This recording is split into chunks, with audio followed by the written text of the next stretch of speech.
Good morning. This is the Colorado Energy and Carbon Management Commission. It is Wednesday, March 27th, 9 a.m., and this is our general business agenda. We will start with a roll call. Thank you, Mr. Chair. Commissioner Ackerman? Here. Commissioner Cross? Present. Commissioner McGowan? Here. Commissioner Mesner? Commissioner Oath? Commissioner Ray? Here. Commissioner Robbins? Here. Mr. Chair, you have 5 out of 7 commissioners present today.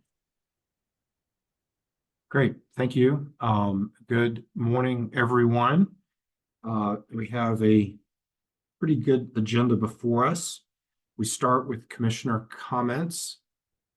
I have a few comments if no one else, or maybe I can go first. And this has to do with our cumulative impacts rulemaking. As folks are aware, we are currently undertaking a rulemaking around cumulative impacts pursuant to the direction we received last year from the legislature in House Bill 23-1294. Pre-hearing statements and responses to pre-hearing statements are all now filed with ECMC, and the next step is a public comment session on April 9th of 2024. In the current rulemaking, ECMC will create rules around cumulative impacts for oil and gas permitting. The reason I had comments this morning is I want to make folks aware of the fact that there are discussions at the Capitol amongst legislators and our stakeholders that may affect the scope and timing of this cumulative impacts rulemaking. Accordingly, parties should keep that in mind as they are preparing for the cumulative impacts rulemaking. Given the potential for changes to the scope and timing, parties may wish to consider to what extent they want to continue preparing pre-filed witness testimony until these discussions at the Capitol conclude. Pre-filed witness testimony is due, I think, mid or maybe like April 10th. If there are developments at the Capitol that affect the scope and timing of this cumulative impacts rulemaking, ECMC hearing staff will communicate to the parties and the public any necessary changes to a current rulemaking schedule. So just wanted to get that out there so that folks are aware that of the things that may or may not occur relevant to the direction we have currently on cumulative impacts. We will be able to accommodate whatever happens or doesn't happen in our cumulative impacts rulemaking. So those are the comments that I had for folks this morning. Does anybody else have comments? All right, seeing none, we move to consent agenda. We have 7 hearing officer recommendations under Rule 505. Does anyone have questions, comments, or concerns on consent? Does anyone want to make a motion on consent? Mr. Chair, I'll move to approve. Second. Motion and a second to approve consent. Further discussion? Seeing none, all those in favor signify by saying aye. Aye. Any opposed? Consent agenda is approved. Now we'll move to docket 2212000383, an oil and gas development plan involving Providence Operating LLC, doing business as HOCO Operating. We should elevate the attorney and the panel, and I do understand that perhaps we have something from Laurel Faber, an ECMC employee that would like to speak first. Hi, can everybody hear me? Yeah, we can. Hold off just a second. Let me make sure that we've got the attorney for the applicant present so that he can hear what you may need to speak to. Mr. Chicken, if you could unmute and visualize. I can see you. Can you hear me? Yes, I can see and hear you. Okay, great. Our ECMC employee was going to start off with a matter involving the record, so we'll go ahead and have Ms. Faber provide our information. Good morning, commissioners and members of the public. My name is Laurel Faber, and I am the lead location assessment specialist for the Providence Wakeman OGDP. Just a quick note, at my request, Providence has submitted an updated noise mitigation plan and has agreed to 2 noise mitigation COAs that will be put on the Form 2A at the conclusion of this hearing. So thank you. Okay, great. Thank you very much. Thank All right, you. at this time, Mr. Chicken, if we could have your witnesses visualize and unmute themselves, we'll get them sworn in. Absolutely. Let's get them all on there.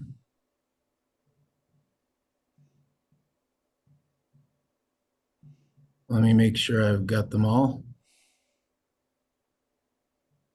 Megan, Matt, okay.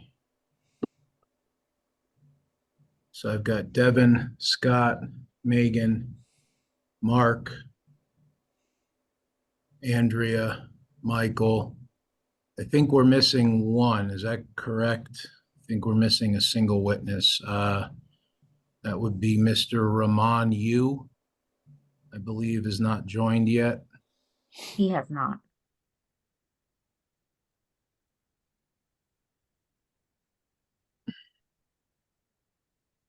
Do you want me to proceed with my intro, Mr. Robbins, and we'll see if Mr. Yu gets here, or would you like to wait for him for a moment? Actually, what I'd probably like is have Ms. A.G. Mercer swear in the other witnesses, and then if Mr. Yu shows up, we'll get him sworn in at that time. Sure. So the witnesses that are online right now, sorry, I'm opening this to make sure I get people's titles correct. So our witnesses that are online right now are Allison Bowies, a land consultant for applicant POCO Operating, Michael Link with Haas Petroleum Engineering. He is a contract engineer. Scott Larson with Larson Geosciences, a contract geologist for POCO. Mark Smith is the president of Clean Connect. Andrea Gross, as the commissioners know, is with Upstream Petroleum and handles a lot of regulatory matters for POCO. Megan Grimes, the POCO's VP of Regulatory Affairs, and Devin Brown, POCO's VP of Operations. So yeah, that's everybody except for Mr. Yu. Oh, All right, Mr. Yu just joined as well. As soon as he unmutes, and there we go. Mr. Yu is here as well, and he is with Project Canary. All right. Ms. Well, Mercer. thank you, Mr. Chair, and good morning to the panel. I will just go one by one in the order that you appear on my screen, and I'll ask you to raise your right hand, state your name, and that you swear to tell the truth. I'll begin with Mr. Smith. My name is Mark Smith. I swear to tell the truth. Thank you. Ms. Gross. My name is Andrea Gross, and I swear to tell the truth. Thank you. Mr. Link. My name is Michael Link, and I swear to tell the truth. Thank you. Ms. Grimes. My name is Megan Grimes, and I swear to tell the truth. Thank you. Ms. Bowies. My name is Allison Boyce, and I swear to tell the truth. Thank you. Mr. Larson. My name is Scott Larson, and I swear to tell the truth. Thank you. Mr. Brown. My name is Devin Brown. I swear to tell the truth. Thank you. Mr. Yu. My name is Raymond Yu, and I swear to tell the truth. Thank you very much. All right, we are to start this hearing. The first witness is actually Greg Dean from Adams County, who is going to provide the local government perspective to the application. Mr. Dean, we are trying to elevate you. If you could accept the elevation. Looks like you're on now. We could get you to unmute and visualize yourself. And then, Ms. Larson, I believe we have one more swearing in that needs to happen.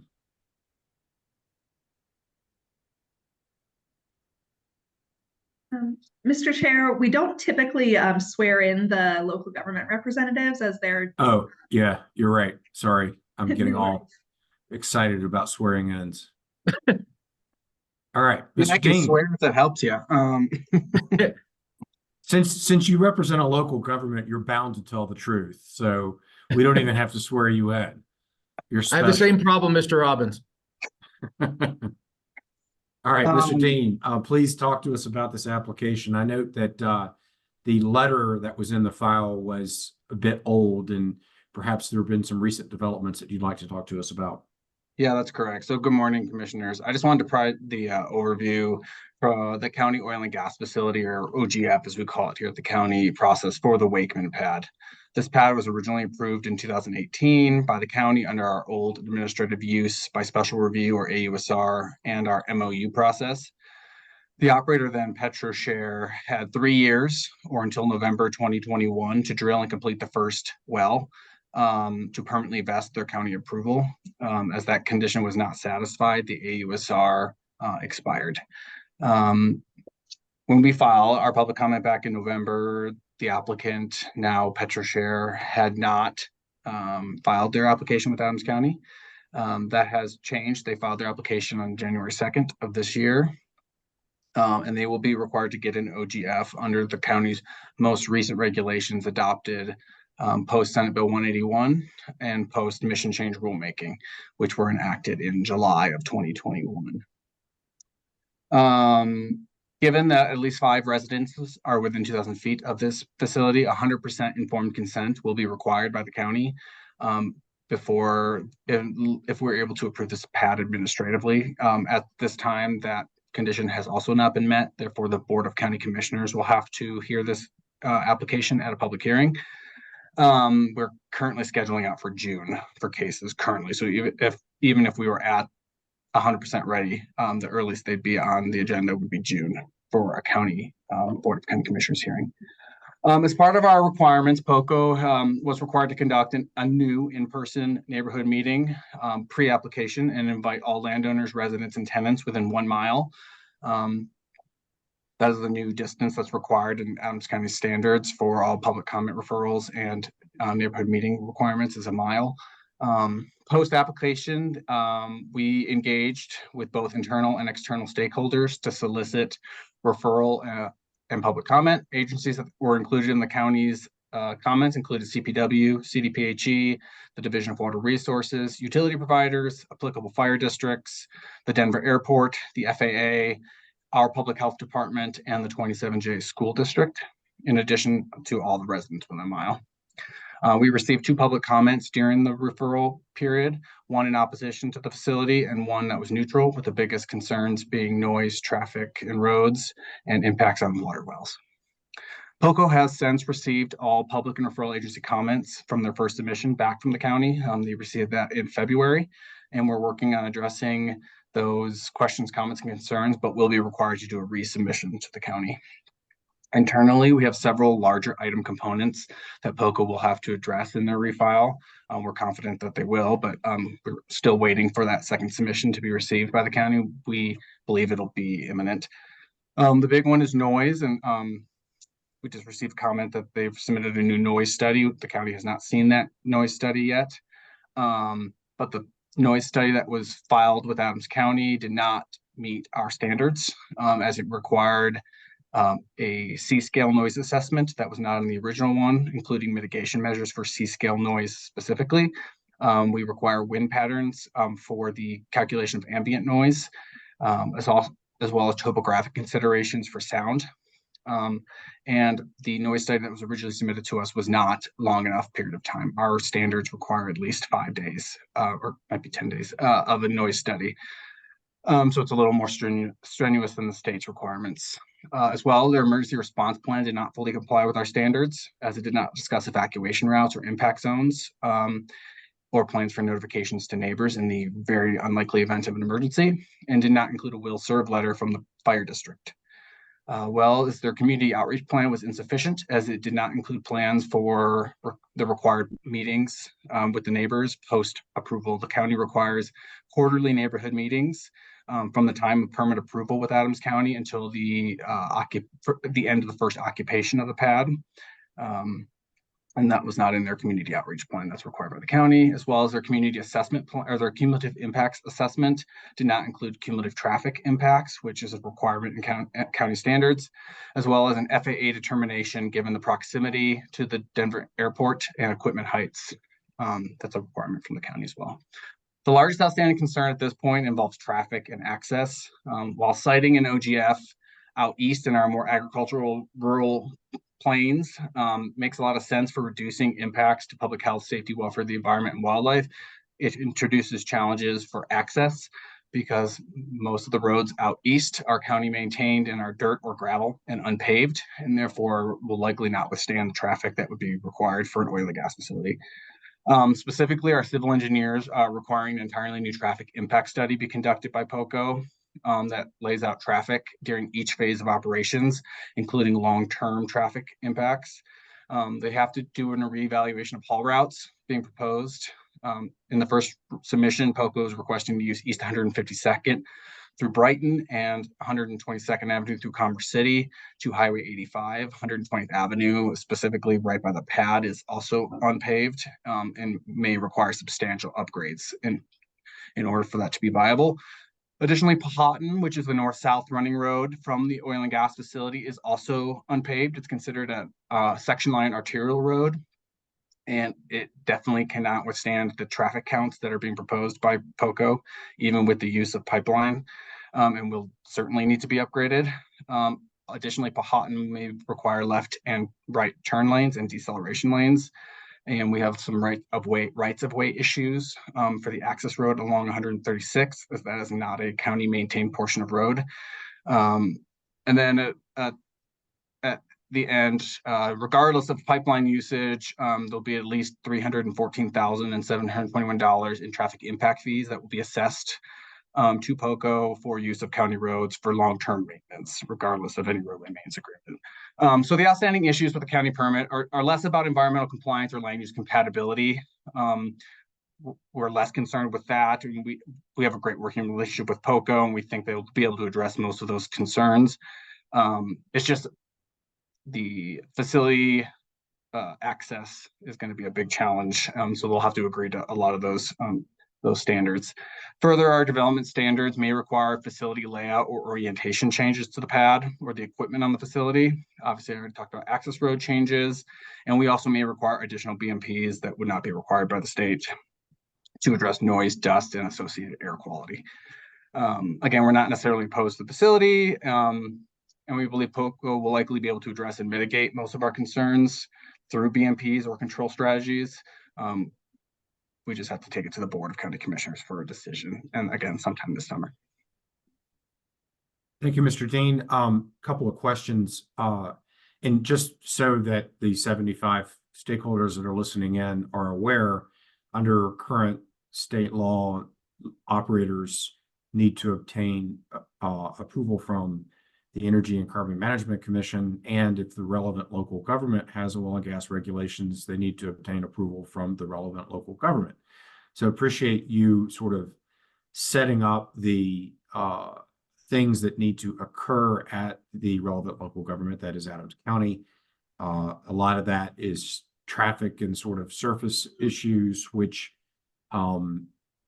we sort of defer to the local government because those are your issues, emergency planning, et cetera.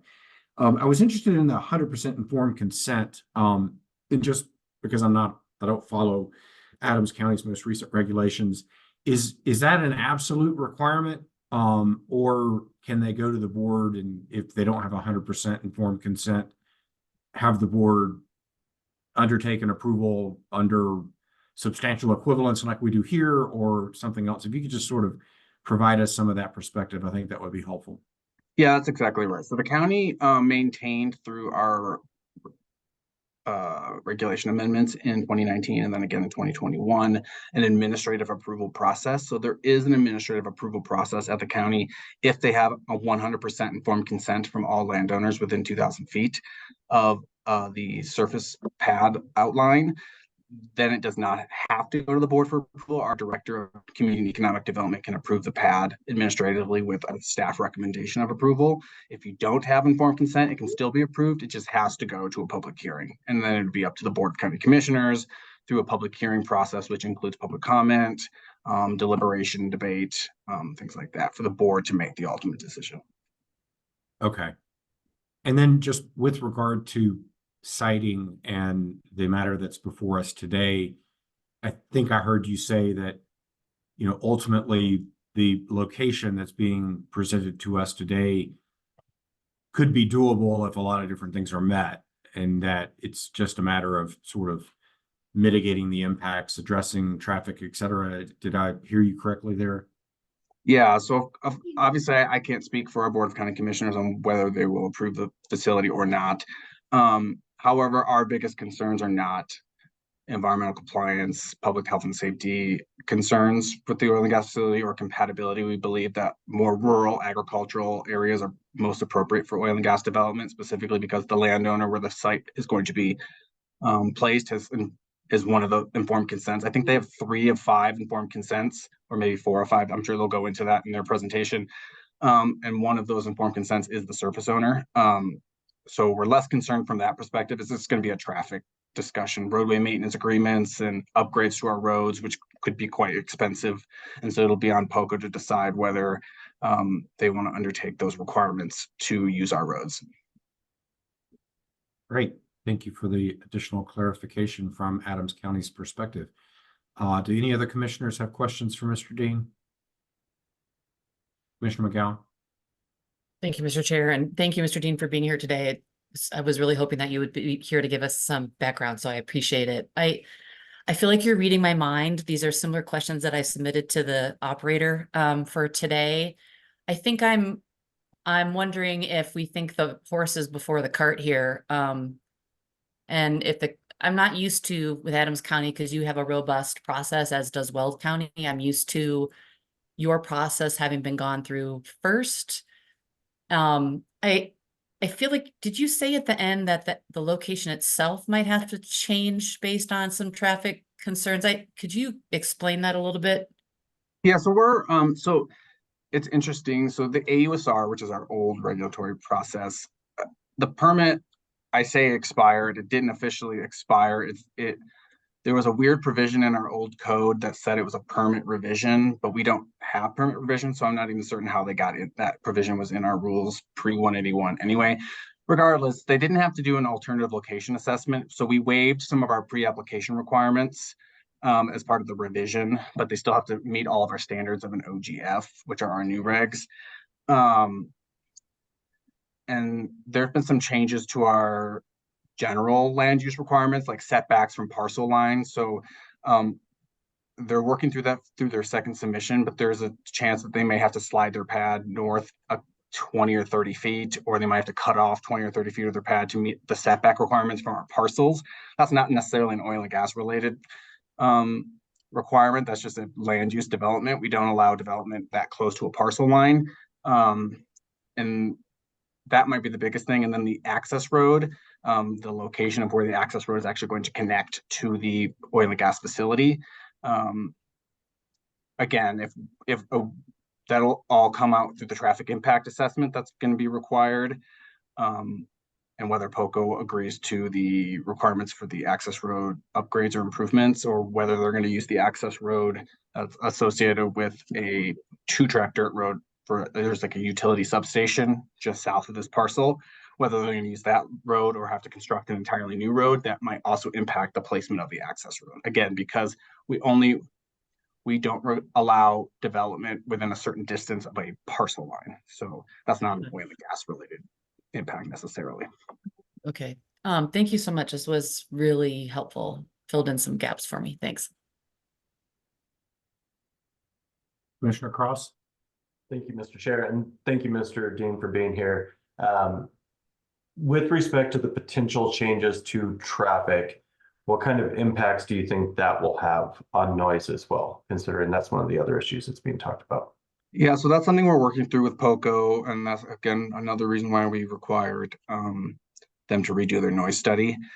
because we didn't feel like it was sufficient to address potential for traffic related noise. And so that should be in there. Again, your staff is saying that they've submitted a new noise study. I'm assuming that's going to be the noise study they're going to file with us when they file the resubmission. We just haven't seen it yet. So I imagine that, well, I'm hoping that will be addressed in their noise study. That's a requirement. So we don't require produced water pipeline. We don't technically require oil or gas pipeline either, but I can't imagine a situation ever where the county would approve a permit in 2024 that doesn't have a connection to oil pipeline. And I think they are proposing connection to oil and gas pipeline, but not produced water. That will definitely impact their traffic assessment and their traffic impact fee as well. Did that answer your question, Commissioner Cross? Sorry. All right. Well, Mr. Dean, we thank you for being with us. Mr. Chicken, I assume that you and your panel will be able to advance and articulate on the points raised by Mr. Dean and sort of talk to the sequential nature of this as articulated by Commissioner McGowan. With that, I believe that we are now to the place in our agenda in which POCO provides their presentation for 20 minutes. Mr. Chicken, you are recognized.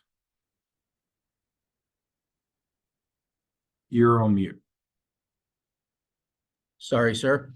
Just for record keeping purposes, my name is Brent Chicken with the firm Steptoe and Johnson PLLC, representing Providence Operating LLC, DBA POCO Operating.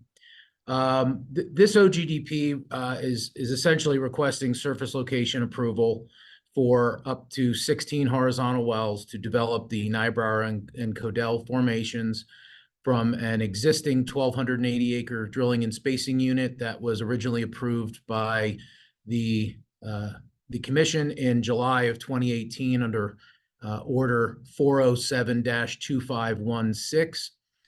This application contains no spacing, setback, or other requests or changes. POCO already holds, as Mr. Dean alluded to, this location had an approved 2A, these 16 approved APDs, and just didn't get built in time, like many other projects that happened in 2020 or which were ready to go in 2020. But the plan is, assuming the OGDP is approved, would be POCO to refile those 16 existing APDs. Of import here, and I think this goes a little bit to Commissioner McGowan's question, those APDs expire on May 9th, so the refile would need to happen before that. And although Ms. Grimes will speak more to this, that has something to do with the reason that we're before the commission and still working through the county process as well. Today's testimony is going to cover all of the material ECMC rule requirements for the approval of the Wakeman OGDP. We encourage the commissioners to ask questions, and we hope to have full answers for all of those questions. And in particular, again, as Mr. Dean noted, one of the issues that we'll be addressing is we have got a majority of landowner informed consents, including the 3 out of 5 informed consents. Those 3 people represent not only the surface owner, but also one of the closest RBU. And so as the director's review or the director's recommendation of approval states, POCO will be proceeding under the substantial equivalence provisions of ECMC Rule 604B as to the informed consents. The main witness today will be Megan Grimes, POCO's Senior Manager of Regulatory. During Ms. Grimes' testimony, she may also solicit testimony from Ramon Yu with Project Canary, Mark Smith with Clean Connect, Andrea Gross with Upstream, and Devin Brown, POCO's Vice President of Operations, for discrete slides. And in addition, to the extent the testimony becomes necessary, we also have POCO's land manager, Allison Boyes, Scott Larson, our geologist, and Michael Link, our engineer, just in case there's any questions that they may need to answer. The OGDP application was not protested by any party. All the notices and publications required by the ECM rules were timely and properly undertaken by POCO and filed with the commission. There was only one public comment received, and that was from Adams County, and we just heard Adams County's position and Mr. Dean's testimony regarding the local permit. So with that, I would introduce Megan Grimes as our first witness. Thank you, Brent, and thank you, commissioners, for being here today and hearing our case. I'm just going to give 1 second to get our presentation pulled up here. Okay, looks like we're ready. Can everybody see our presentation? We can. Great. Thank you, Commissioner Robbins. Okay, we're here today for Wakeman OGD application, docket number 2212000383. Please advance to the next slide, Andrea.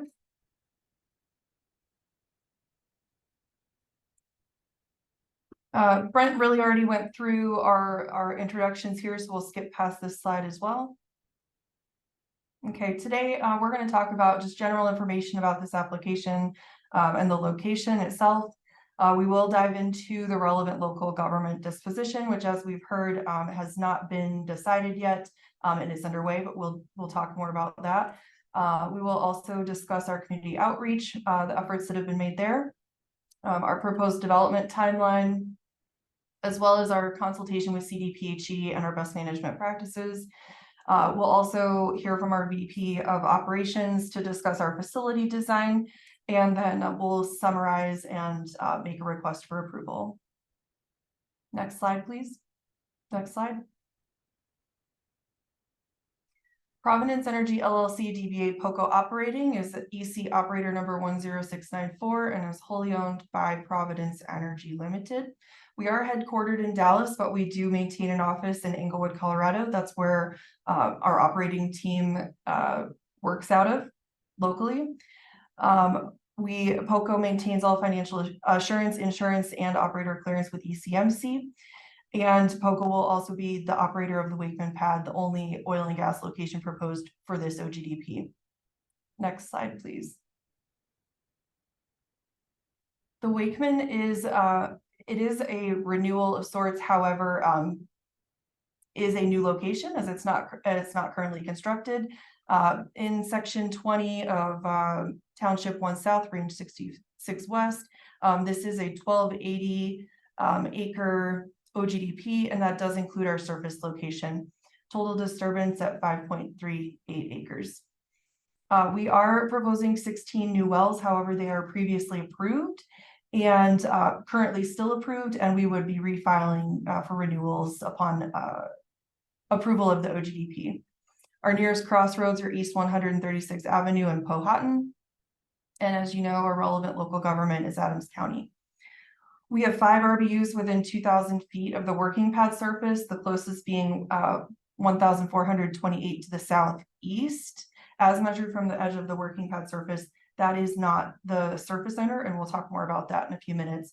This location does not trigger high priority habitat or floodplain rules. It's also not in a DIC. However, it does trigger the ALA criteria under 304B. Next slide, please. Just a quick procedural background and timing of the application.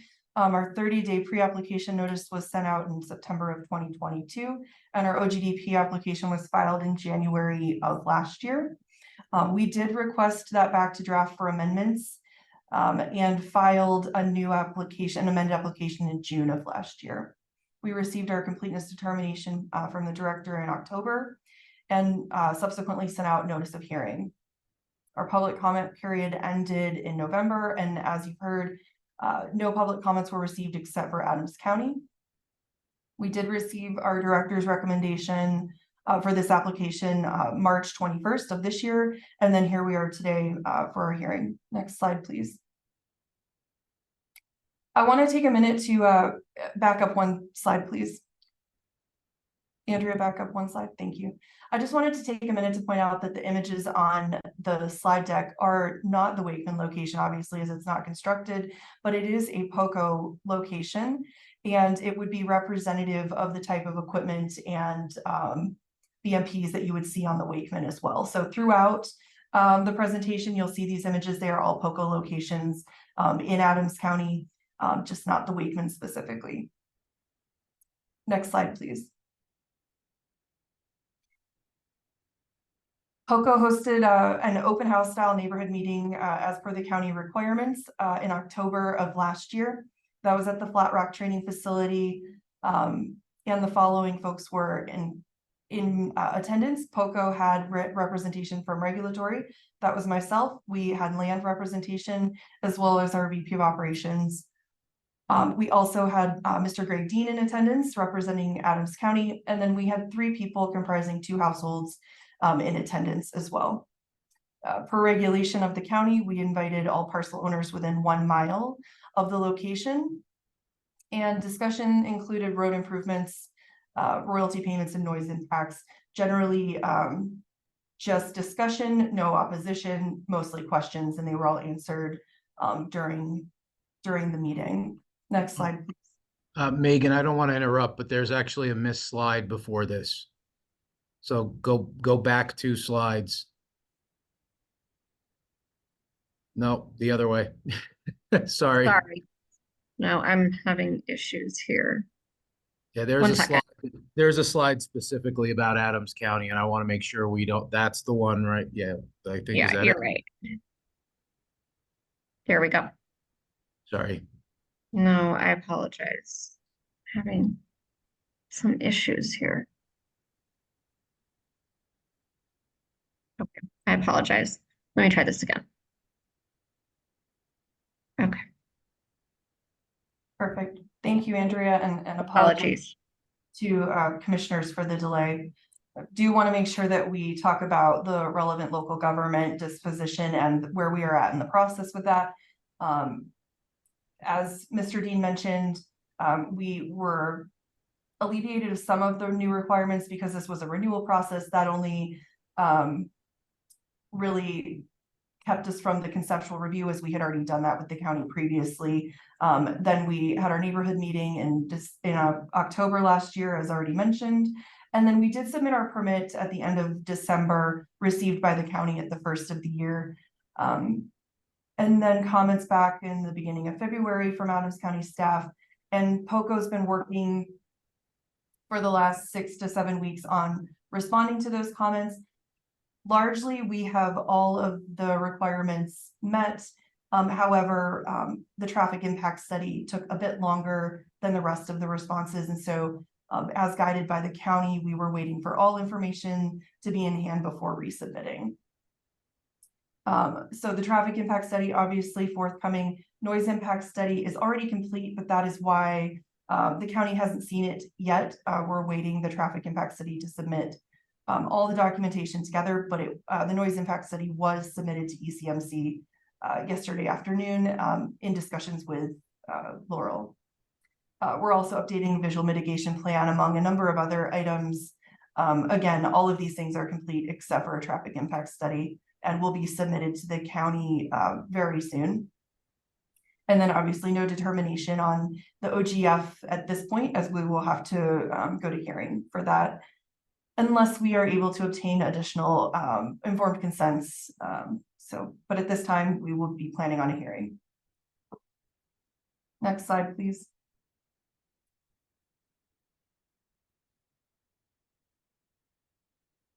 Perfect. Okay, so I did want to focus in on the RBUs that are within 2,000 feet and just discuss a little bit around efforts made to communicate with those folks, as well as obtain informed consents. Our efforts to contact all of them started in September of last year. The methods of communication included certified mail, emails, phone calls, and even in-person meetings with those that preferred that. As you would expect, POCO discussed the details of the proposed OGDP, answered any questions that the RBU owners had, And ultimately, we were able to obtain 3 of 5 informed consents. That does include the closest RBU, which is not the surface owner. And then wanted to also point out that all other RBUs are more than 1,700 feet away from the working pad surface. And I don't know if you're able to see my cursor on the screen, but the one that is 1428 from the working pad surface is actually the first one to the southeast. Just down a little, down, there it is. Yep, that's the one that's actually closest. Perfect. The other, Ms. Grimes, yes. I just wanted to ask a quick question as you're presenting. The squares on this map are not all RBUs, correct? There's only 5 RBUs. The other ones just happen to be structures. That's correct. Thank you, Mr. Chicken. There are 5 RBUs on here. The boxes are very small. The other boxes have a B in them just for buildings, but not residences. And then just lastly, ultimately, we were not able to obtain the remaining 2 informed consents prior to this hearing. There was not specific opposition. They both elected not to sign, but not for specific opposition of the project. Next slide, please.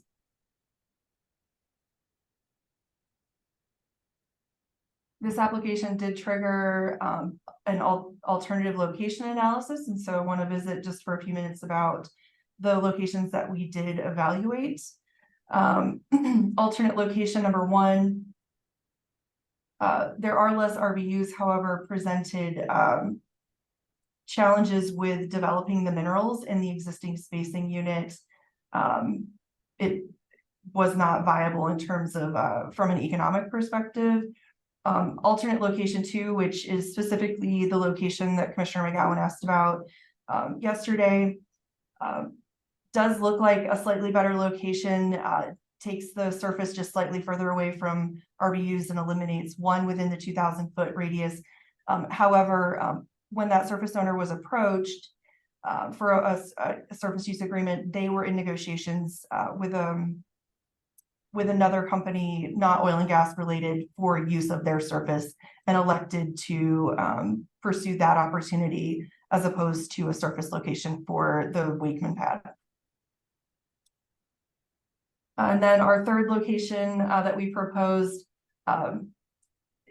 would have been viable, except that it does bring 1 RBU much closer to the working pad surface, only 849 feet away. So we really didn't prefer that that distance to we preferred not to present that to you as a location that we would prefer.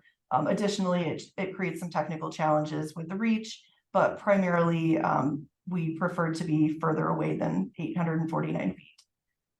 And then finally, the location that's proposed that was previously approved is more than 1 mile from the nearest high priority habitat. We have a great working relationship with the surface owner and continue to have a great working relationship with them. And we maintain that through use of best management practices, mitigation measures that you'll hear more about, that this location is the least impactful to public health, safety, welfare, wildlife, and environment. Next slide, please.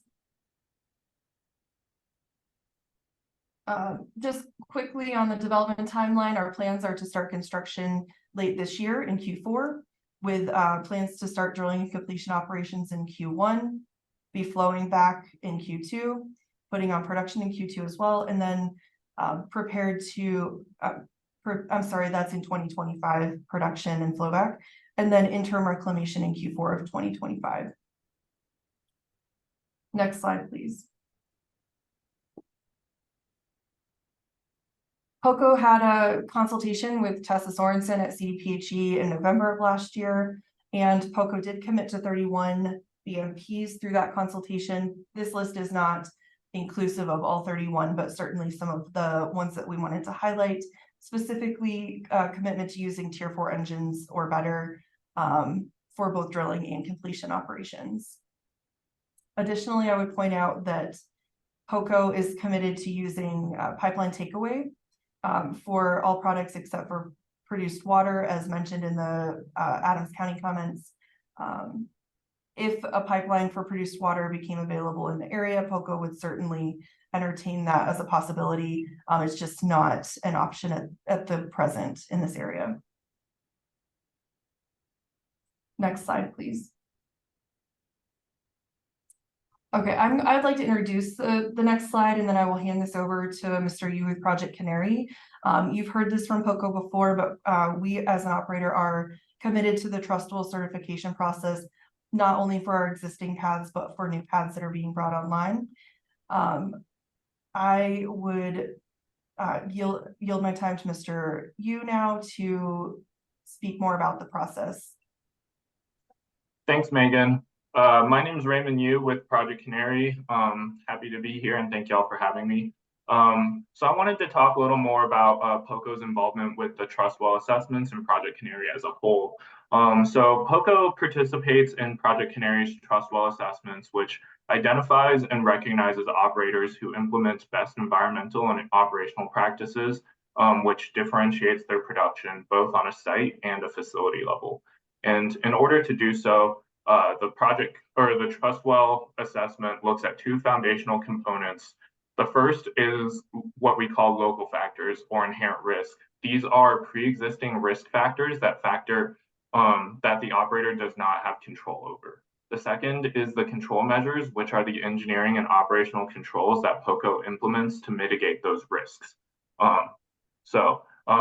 Currently, POCO is in the process of having their pads reassessed, as well as they're going through a reassessment process. However, last year their pads have achieved the 2020 or has achieved a platinum rating, which keeps POCO in the top 10% of operators in the country, and is on track to achieve the same rating this year during the reassessment process. Last year, they've achieved top scores in both the emergency response and the environmental programs venting rubrics. And these certifications have also provided an opportunity to differentiate their certified gas to local utility providers. And once constructed and producing, the Wakeman pad will also be assessed under the Trustwell process. Next slide, please. And a little more into the Trustwell assessment. So as I kind of mentioned earlier, the Trustwell assessment provides a robust, credible, quantified view of overall responsibility in the production of hydrocarbons. So I wanted to dig a little more into the inherent risk and the control measures. So the inherent risk profile, as I mentioned, these are industry-specific conditions which increase an operator's exposure to risk, either in severity or probability. Once again, these are factors that are outside of the operator's control. So items we look at include air sensitivity, ground water sensitivity, surface water sensitivity, and land sensitivity. The next pillar is the control measures. So these are those engineering and operational controls that POCO implements to mitigate those operational risks. And items we look at include well design. How does POCO design their surface and production casing? Their spill prevention and response programs. Are they adequately suited to respond to a spill in a swift and efficient manner? And as I mentioned earlier, the emergency response programs, which is similar to spill prevention and response, in case of an unlikely emergency event, how well are they able to handle that? How well is their team equipped to address those events? And then lastly, the venting category, which represents POCO's overall emissions profile and how well they are suited to address those stray fugitive emissions. Along with the Trustwell program as a whole, we also have a low methane verified attribute program. This looks at the operators, this looks at POCO's methane intensity as well as the practices that they put into it with some program requirements outlined below. So as I mentioned earlier, POCO achieved a platinum rating on their previous Brighton Lakes pad. This puts them in the top 10% of operators in the country, and has previously achieved methane intensity of 0.03. and has continuous methane emissions and monitoring and alerting on their facilities. And so during the trust wall process, we spent a large amount of time reviewing every piece of documentation that POCO has provided to us. We have performed 10+ hours of subject matter expert interviews with their personnel, drilling, completions, environmental health and safety members, as well as performed site visits on every single site being assessed under the trust wall program. Overall, with the trust wall assessment, we have evaluated over 600+ data points, and POCO has excelled throughout the process. Thank you. That is what I have. Thanks, Raymond. Now I'd like to move on to our Clean Connect technology that we have implemented on our existing pads and would also plan to implement on the Wakeman. I would turn this over to Mr. Smith with Clean Connect to go into more detail. Thank you. Hey everybody, Mark Smith from cleanconnect.ai. So we have a continuous OGI and other camera system monitoring. So it looks for VOC gas detection and quantification at the component level. We also do non-invasive tank monitoring, PPE detection, compressor monitoring, flame and smoke detection, closed combustor device monitoring, loadout observation, pop-off detection, and autonomous gate guard. Basically, anything that moves, can vent gas, we see it in near real time and report on that. Next slide. So the camera systems are mounted up about 30 to 40 feet in the air. They cover the entire pad site with a single OGI camera.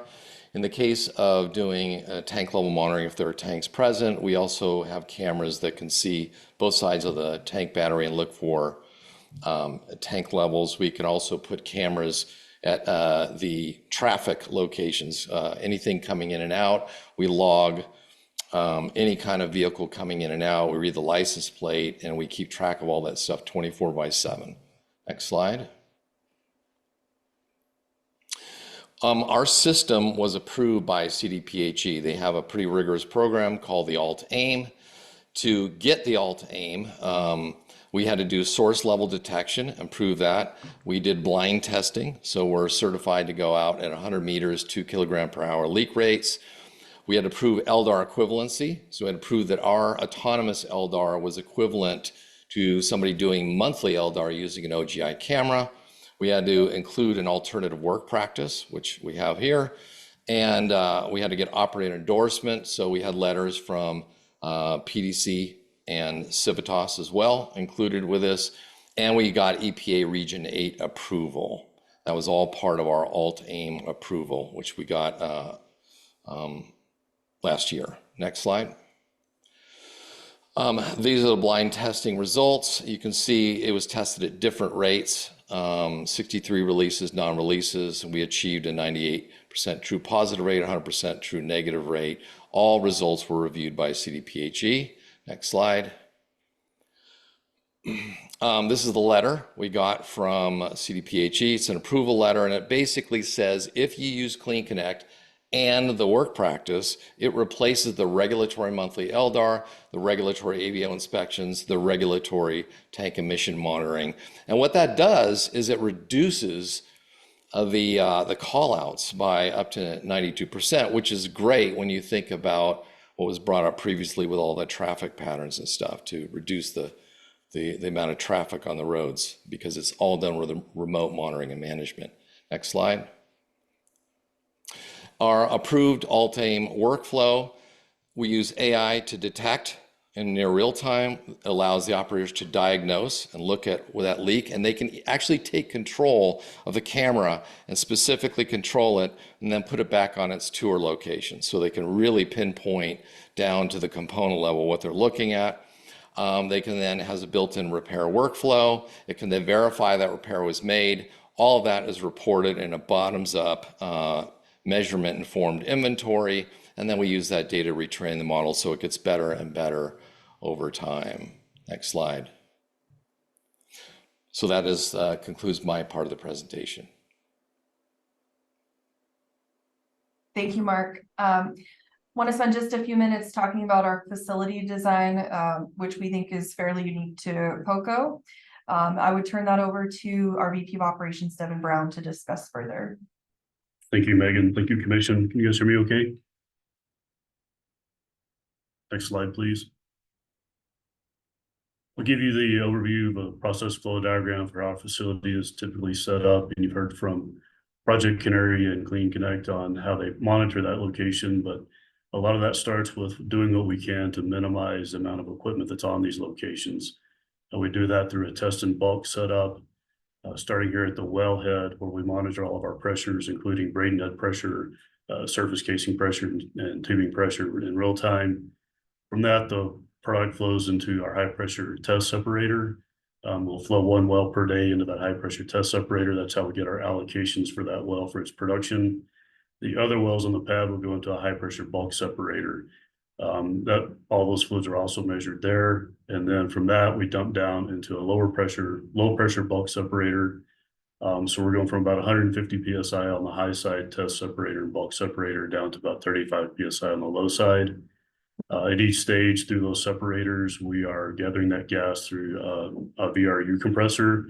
Those will be run on line power, so they're electric motors. They're not gas engine fired. The water is then separated off through each stage of the separation process and sent to the water tanks. As we've already talked about, that's our only truck load out is through the water system. Once we go through the low pressure bulk system separator, we go to the low pressure surge drum. The surge drum is about 250 barrel capacity. That's our final phase of separation, just to clean up the oil and drop the pressure on it again. We have a dedicated VRU system for that. So now we're taking the pressure down to less than 10 PSI so that we meet our pipeline specifications. From there, from the surge drum, the oil is sent to the LACT pump and into the oil line. If there is an upset with that, or if the LACT system is down for maintenance or whatever the case may be, we can divert to oil production tanks, either 400 or 500 barrel tanks. But again, that's a minimum number of tanks. It's only meant for a temporary kind of a solution to allow us to get the system back online. If we have oil that's off spec, we can circulate back through a heater treater, and kind of like a hot oil truck that's always on location. We can clean up our oil that way, feed it back to the surge drum, and then feed it back into the LACT. So it's a very, very rare case that we'd ever have a situation where we would load oil out of the production tanks. Everything is set up to go into the LACT, into the oil line, and gas go into the gas cells line. Any questions on that? Thanks, Devin. We'll move forward to our summary and request for approval. Next slide, please. The Wakeman Oil and Gas location is protective of the public health, safety, welfare, and environment and wildlife resources. Wakeman OGDP is supported by Director Murphy's March 21st, 2024 recommendation for conditional approval. And the Wakeman includes best management practices to avoid, minimize, and mitigate temporary impacts to the surrounding environment. With that, POCO operating respectfully requests approval from the Commission on the Wakeman OGDP. Happy to take any questions.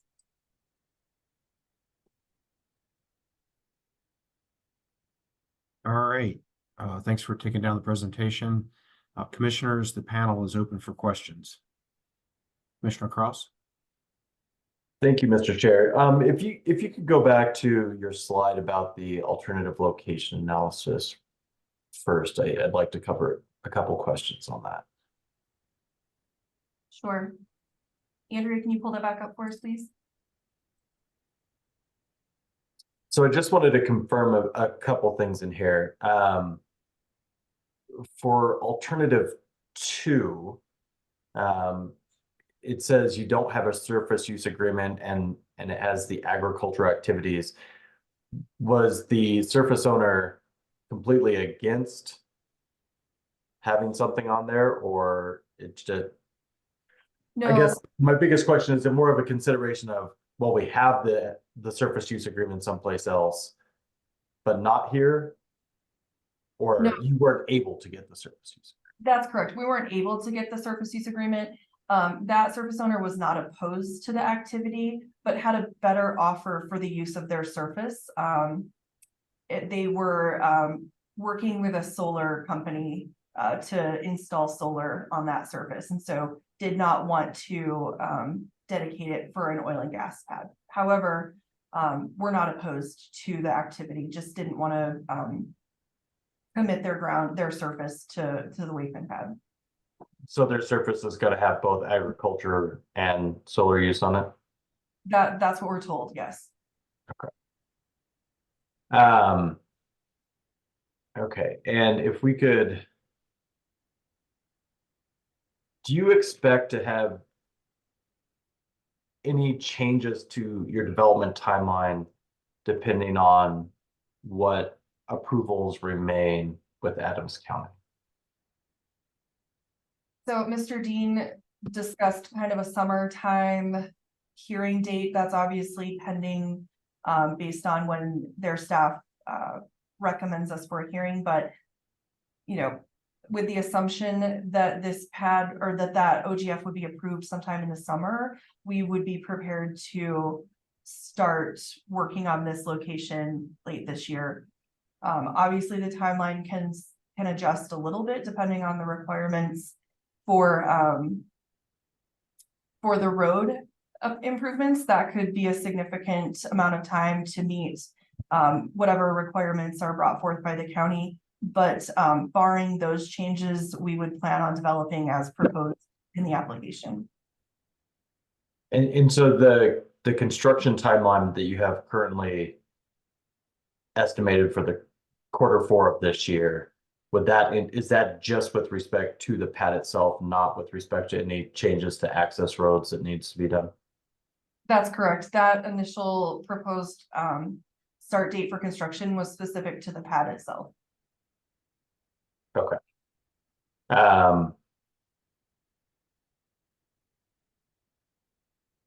So I want to go over just a little bit as well. Sorry,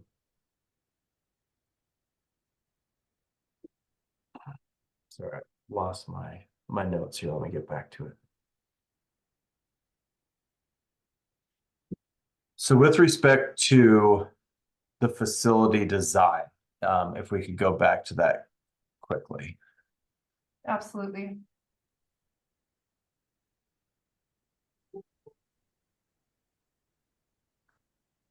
So I just wanted to confirm on this. You do plan on having the tanks there for, it's not going to be a tankless facility. It's going to be a tank facility, but those are just for emergencies if the oil is not to spec, etc. Correct?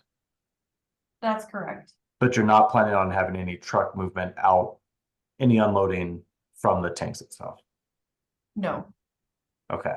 And looking into, you have the HP test, the HP bulk, and the LP bulk. Can you remind us what the number of separators are going to be? Is it just a one for all the wells? Devin, would you please chime in on the number of separators? Yes, we'll run one high pressure test separator. And then it's 1 to 2 bulk separators, depending on the number of wells on the location. And then it's one low pressure bulk separator after that. So there'd be potentially one additional high pressure bulk on this slide for this location with 14 wells. So 14 would equate to 2 bulk separators then? Yes. Okay. Okay, I just wanted to confirm that because the way it looked, I wasn't sure if you were trying to say the wellhead's going to one bulk separator, if there was going to be one for each of the wellheads. It just wasn't clear on that picture. Right, yeah, so each day I'm just showing one wellhead here to show that in one day that well will go to a test, and then the next day we'll go into the bulk with the other wells on the pad. And so in case we had 7 wells on a pad, to keep the math simple, each well will be getting a test once a week. And I think my final question is, do you have any, I know on your BMPs it talked about trying to get electric drilling, but otherwise going to tier 4 or equivalent. Do you have any updates on electrification for rigs? Don't at this time, no. Okay. Those are my only questions for now. Thank you. Commissioner McGowan? Thank you, Mr. Chair. could we go back to that diagram? Because I'm not sure I'm understanding. Total number of wells versus total number of separators on the site. Could you please explain? This diagram makes it seem like each well is going to have its own three individual separators that it feeds into. But what I think you're saying is they're sharing, they're all feeding into shared in order to minimize the footprint of the pad, hopefully. But I want to make sure I'm understanding, if you could explain. Yes, that's correct. I think you're on the right path here. So let's say on Monday morning, we open up this well into the test separator. It's the only well flowing into that separator at that time. All the other wells on the pad will be flowing into the high pressure bulk separators. From that 24-hour test, we're able to allocate the production for that well throughout the month. The next day on Tuesday morning, this well you're looking at here would go into high pressure bulk, and the next well in line would go into the high pressure test so we could do its allocations. Once all that oil is measured through high pressure and separators, the test in the bulk, it goes down to the next stage of separation, which is a low pressure bulk separator. So at that point, production from all of the wells is commingled into the low pressure separator. It's just our next stage of separation. We're dropping our pressure at each one of these separators down so we can keep liberating the gas, including the oil. Devin, if I could offer one more point of clarification for Commissioner McGowan, would it be fair to say that this same diagram could have all 16 wellheads on it with the same number of separators present? Yes. Thank you. Thank you, Ms. Grimes. That's what I was getting at. I'm wondering if you all could explain, I think I read in the 2B that this will require 3 occupations, which, given that you have these residences that are within 2,000 feet, seems maybe not the most efficient way for us to do this when you're near people. I'm wondering if you could talk about that a little bit. I'm happy to, and I apologize, that was strictly misinformation in the application. This pad is planned to be developed in 1 phase. That's helpful. Thank you. Can you, I would like to expand a little bit on Commissioner Cross's question about electrification. I assume that what you have made attempts to figure out if you could use an electric drill rig, but are unable to do so. I just want to make sure I'm understanding that you actually have attempted to figure out whether or not you could use electric drill rig. Yeah, so happy to answer the question. This facility will be fully electrified, and so the limitation would be grid availability. And so we have communicated with United Power, that would be the local provider there. Just with the timing of our proposed development, the grid availability doesn't exist at present to run an electric rig. Okay, so the pad itself will have electric power. Yes. Can't at this point, don't have the availability of electric drill rig. So now we're down to tier 4 or equivalent. I'm wondering what your assumptions were for your Form 2B and the emissions. Did you assume what kind of setup? We assumed tier 4 engines for the assumptions in the 2B. Okay. So have you guys honed in more on what the final setup will be? Will it be tier 4? Or are you still exploring alternate, like battery assist, or and I want to be clear that you all are not going to use dual fuel, because that is not tier 4 equivalent. Correct, not dual fuel. We have not fully sussed out if it will be battery assisted. We're certainly open to exploring that option, but at this juncture had just planned on tier 4 engines. Okay, thank you. I have to say that I struggled with the noise plans and the traffic plans in your application, and part of this is it's not my area of expertise, so I'm definitely outside of my sandbox. But when I read the noise, and I haven't read the second one that apparently got submitted yesterday, so perhaps you can clarify some things for me. It looked to me like the ambient noise from the study is already very close to the limits we have in our rules for ambient noise.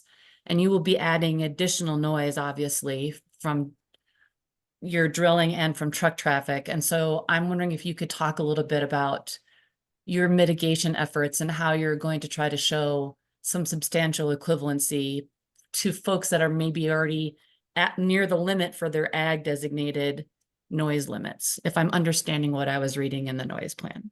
Absolutely. And apologies for the late submittal of the updated study. We were attempting to submit to the county prior to providing new information to the commission. The new study does show that the mitigated sound, so the mitigation in the study is 32-foot sound walls all the way around the perimeter of the pad during operations, occupations.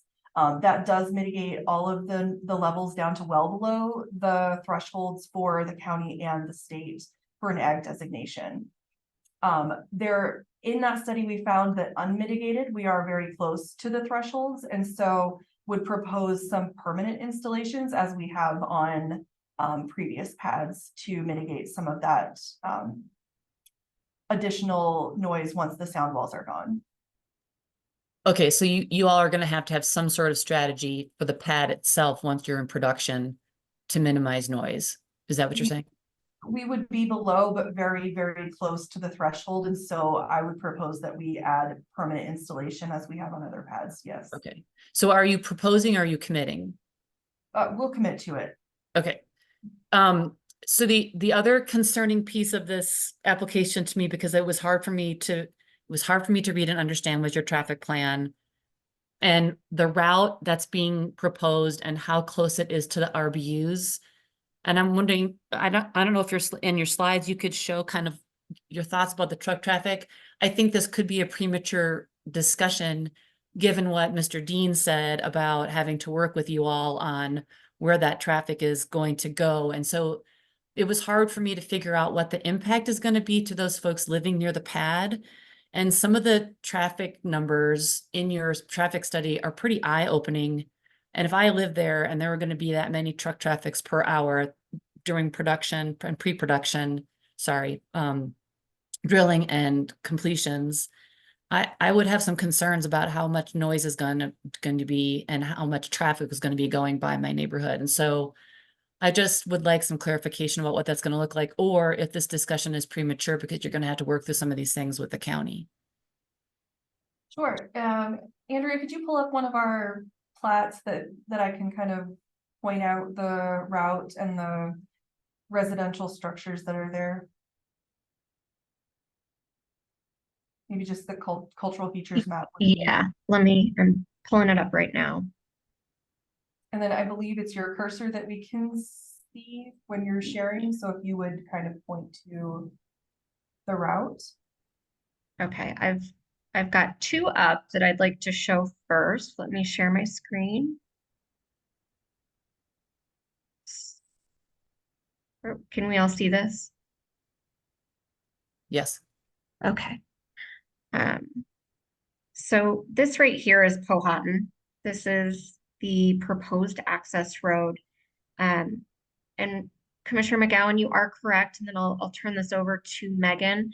There are 3 RBUs that are somewhat along this haul route.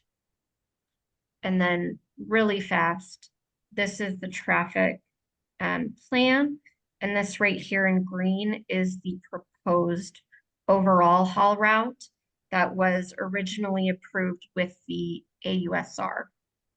And POCO has not proposed any different haul route. Megan, let me know if you want the cultural features map or if you'd like to stay on this map. Back to the cultural features, if you would. I think Commissioner McGowan, I think some of the confusion was around the discussion about the access road that runs east to west as well, and how we would actually enter into the location. We're currently negotiating the right-of-way with the utility tri-state that is just to the south there to utilize the existing road that is running out to the pad to the west. And so the majority of the traffic would be coming north to south on Powhatan. And so would, as Andrea pointed out, there are three RVUs that would be affected on that route specifically. The other RVUs are further to the south and would have the barrier of the tri-state facility in between them for the large majority of the traffic. And then would point out that the surface owner is one of the RBUs that would be affected, and is obviously has agreed to the project by giving the surface. And then the RBU to the north of the surface owner also is highly supportive of the project. The other RBU, which is the furthest to the north, is quite a ways off the road. And through our outreach to that RBU for an informed consent, learned that they don't occupy that house full time. And so I think that's important to consider, that they're not full-time residences of that RBU. Okay, thank you. There is one more parcel of land there. It's hard to tell, but there is not an RBU on the one in between. Those are just buildings. Okay, thank you. I'm wondering if you could, I have to say right now I'm kind of leaning towards, I think this conversation with the commission is maybe premature given the things that feel open-ended still with the county and my potential inability to decide if what changes might happen with Adams County and how that would influence my decision-making. I feel like maybe this is being driven by a comment that someone made about APDs expiring on May 9th. And I'm not sure I understand. So I'm wondering if someone could walk me through that and why there's maybe some urgency or maybe why we are not going through our normal path that we see with the commission. So I would start by saying, I'm happy to answer the questions. I would start by saying that, you know, we worked with the county in terms of timing, and if there was opposition to POCO bringing this application to the state prior to the county, there was no opposition with that, and we're actively working that process with the county. We do have, that is true, there are APDs expiring for this location, and we would prefer to have an OGDP in place ahead of that. However, don't feel that with our position with the county, we don't anticipate a denial, and POCO's happy to work with the county to meet any and all requests that they might have under their new regulations. Yeah, we're happy to continue working with them to meet all the regulations, and would respectfully request that we can get an approval of the OGDP ahead of that. So I just want to make sure I'm understanding it. If Mr. Dean was saying if you have to go for a hearing in front of the commission, that's not going to happen till midsummer potentially, then your APDs can't move forward from us anyway, because you can't do anything until you have your local government permit. So the idea that they're going to expire on May 9th potentially here is a non-issue anyway, because you have to work through the county process that hasn't been approved and is likely not to be approved before May 9th. I just want to make sure that And we do understand that. And also feel that that's, you know, we understand that we would have no ability to operate, construct, drill wells ahead of a county approval. We would just prefer to have the approval ahead of the expiration of the existing APDs. Okay. I guess my last question is, you know, you're having to use the substantially equivalent avenue here, which is fine. I'd like if you could high level give us kind of your elevator speech about why you think this is substantially equivalent. There are things in here that feel to me just kind of like a typical kind of setup and don't feel that there's been kind of this eye towards minimization or avoidance first. There's significant truck traffic and there's some noise issues, I think, that still need to get worked out. And so I'd like to give you an opportunity to kind of talk about your perspective about substantial equivalency. So the reason that we feel there's substantial equivalence, it comes with the reason that we bring Clean Connect and Trustfall with us. These are outside technologies that aren't necessarily required. There are certifications that aren't required of an operator. And we feel that a third-party evaluation of our operations that show commitment above and beyond regulation for reduction of emissions, for reduction of traffic. I understand and appreciate your concern and comments about the amount of traffic. That is true. There is quite a lot in the early stages of development. But our thought is the equivalence comes in the reduction of the emissions and our ability to manage those through facility design. And quite frankly, our locations are some of the quietest I've ever been on, probably the most quiet. And we're dealing with kind of ambient existing noise, as you saw in the original sound study. And so we're happy to do everything we can to minimize that level of sound even further. However, we're already quite quiet for an operation like an oil and gas facility. I meant to ask this last time we presented to you guys, to the commission. I'd really like to invite the commissioners to come to our Brighton Lakes facility to get an idea of what it's like to stand on our locations. They're exceptionally clean. We use reclaimed asphalt to pave our locations to minimize dust. We have minimized equipment compared to what you're used to seeing. And quite frankly, you could have a conversation in a whisper on our pads. They're very quiet. It's hard to describe that in images on plats in a presentation like this. And I would welcome the commissioners to join us for a tour of one of our locations. I appreciate that response. And I guess I'm less concerned about the pad. I think you have it electrified. You're committing to figuring out how to minimize any sound that might be from the pad itself. I mean, I've made this comment many times in commission hearings. You're going to be a neighbor for a very long time, and I'd like you to be a good neighbor. But substantial equivalency also has to apply for drilling and completions, not just the pad itself and how long you're going to be at that location, how you're going to avoid, minimize, and mitigate. So I appreciate that response. I'm not necessarily saying that what you're proposing isn't good and that you've made some nice attempts here. I think my larger concern is that we haven't allowed the county to go through its process, and they have some outstanding issues that they need to work through with you, which I think for me feels incomplete for me as far as assessing what's going to really happen here at this pad. So I'll stop there, and I'd be interested to hear what my other commissioners what they think about this. Thank you for the comments, Commissioner McGowan. Further questions?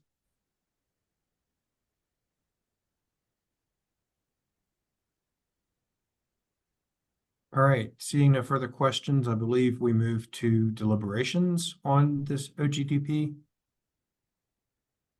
I've got some thoughts, but I'm happy to allow my fellow commissioners to deliberate. Commissioner Ackerman?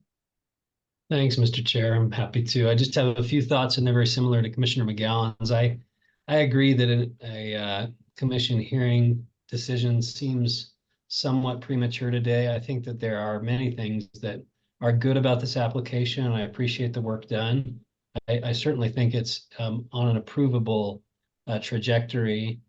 I do think any significant changes that result from the county approval process that's going to take place subsequently that aren't 100% consistent with the discussion here today, I think by nature would require a rehearing before this commission, as we would approve something different than would be ultimately proposed through the county process. I also agree with Commissioner McGowan that the substantially equivalency,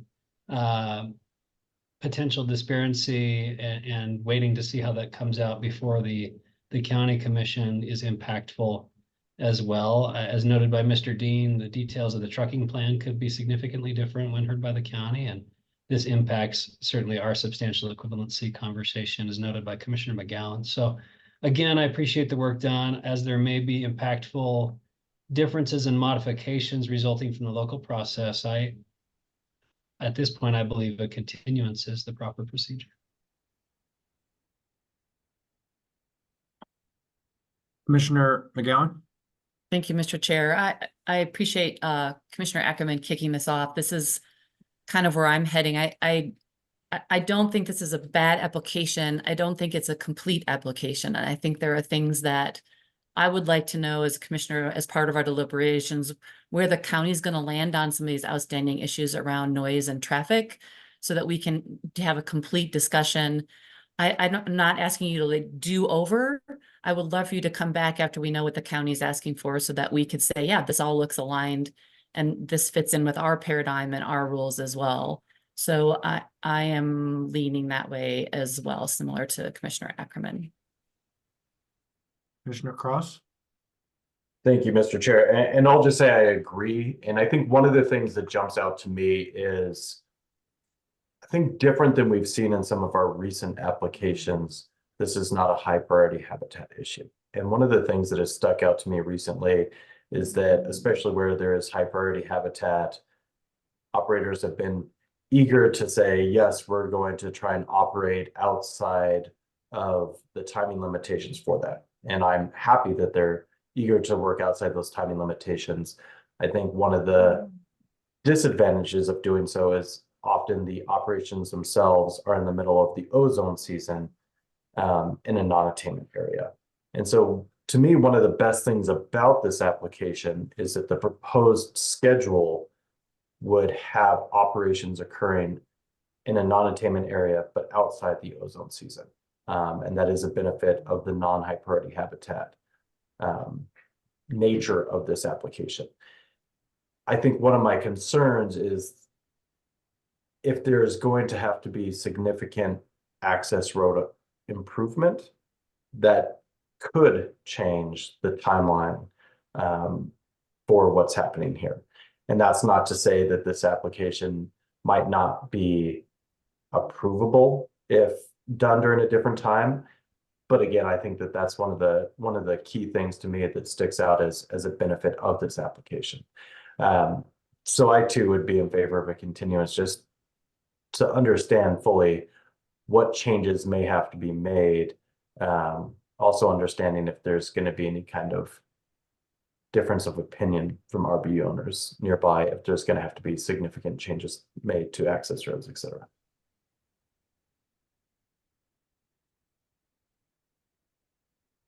Okay. We've heard from 3 commissioners. I'm the 4th. I would just note a little bit of a discrepancy in that I think the outstanding issues are local government issues as opposed to ECMC issues. And I believe that in large part, our rules have been satisfied with the application. And I also know and understand that Adams County has a robust and vigorous process. And I think that they will apply that process to the application.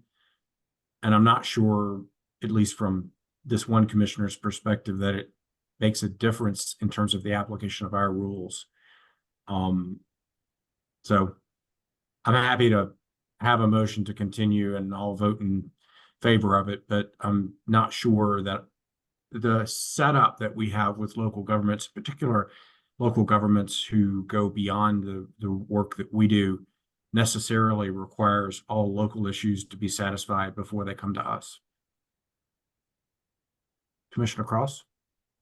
Thank you, Mr. Chair. And I'll say I agree. I think my biggest concern is just that depending on the outcome of some of that local government information, I think that it does impact some of what we do look at. And so that's the only thing that I'll note a slight disagreement. But otherwise, I agree that in terms of what our rules require, I'm in agreement with you. Noting that it looks like we're having a motion for a continuance, AG Mercer, if you could visualize yourself. We don't know precisely when Adams County is going to act on this. Do we continue this to a date uncertain, given that we don't know that? And then do we have to then renotice this application? Do we continue it to July, hoping Adams County's done by then? Do you have any thoughts? Thank you, Mr. Chair. And I might also look to hearing staff for their expertise on this. So to answer your last question first, we won't need to renotice this once we've had the initial proceedings. Continuances don't require additional notice. So continuing to a date certain or uncertain are both options. I think we could certainly continue to say July 1st, and if things aren't resolved by July 1st, then there would be another continuance, or perhaps there could be a continuance to a date uncertain, at which time the Adams County process is complete. That said, I would look to any of our hearing staff who are on the line to see if folks have a different view, since this is really your domain. Ms. Larson? Mr. Chair and Ms. Mercer, I don't disagree. I think that is an appropriate approach. I will just note, I think in the past, we've also, on the latter option that Ms. Mercer provided, we have stated that a matter would be continued until something occurs, and in this case, until the local government acts on the permit. So I know we've done that in the past, if that is a path forward that the commission would like to take. Well, I think I like that path forward the best. Mr. Chicken, I should have recognized you after these deliberations. I apologize. I just want to make a couple of summary points about the testimony we've actually heard today. And I'm happy to be checked by Ms. Mercer, Mr. Davenport, or Ms. Larson if I get any of this wrong. But I do believe that this application satisfies the ECMC rules for an OGDP, as Chairman Robbins identifies. The rules do not require the county approval before the state approval. And in fact, it contemplates that those two processes can go forward concurrently. And while I appreciate commissioners' willingness to make sure that those two processes are very equivalent and sticking to each other, they are separate processes. And we've heard from Mr. Dean and Ms. Grimes multiple times tell us that what the county is requiring is more stringent than what the ECMC rules would require. The noise, the traffic, the dust, those requirements at the county level are higher than they are under the ECMC rules. Mr. Dean testified that the county expects approval. He's also noted that all of the items that they are concerned with are as Chairman Robbins pointed out, not their local concern items. And I do not disagree that if there was a very wild change in the location of the pad or the road that went to that pad, that could have certain implications for some of the ECMC requirements. But as we heard testimony today, we're talking about the configuration of the pad, not its location, and how far away that pad is from an imaginary parcel line in the dirt. And we're talking about, are we set back 20 feet, 30 feet from that? And Mr. Dean and Ms. Grimes both testified to that. The two folks that have not given us consents, we've talked to them. They don't oppose. They didn't file any public comments. They didn't protest this application. And both of them are almost 1,800 feet away or more. So the substantial equivalence here is, I think one of them 1,767 feet, and the other one is 1,800 and something feet, the two that we didn't get consents from. And I'm not saying that's certainly within 2,000 feet, but my point being, they're not within 500 feet or 800 feet as was with our alternative locations. On the APD issue, Commissioner McGowan, you're absolutely right. If we were to refile those APDs, we can't go out and drill them until we have county approval. But an approval of the OGDP would save my clients thousands of dollars in man hours in having to re-prepare and refile and file new APDs rather than refiling APDs under the OGDP before they expire. And that's really we understand if they're refiled and approved, we can't drill them until we get county permission. But there's a big difference, as the commissioners know, between refiling a prepared APD and then versus preparing them from scratch. So I would just ask the commissioners to consider those points, which were all brought up and are part of the record here today in making their decisions as to whether to continue or to take some other type of action. Thank you. All right, thank you, Mr. Chicken. AG Mercer, I see you're still visualized. Did you have any thoughts here? Thank you, Mr. Chair. Yes, I would like to chime in, especially as invited to do so by Mr. Chicken.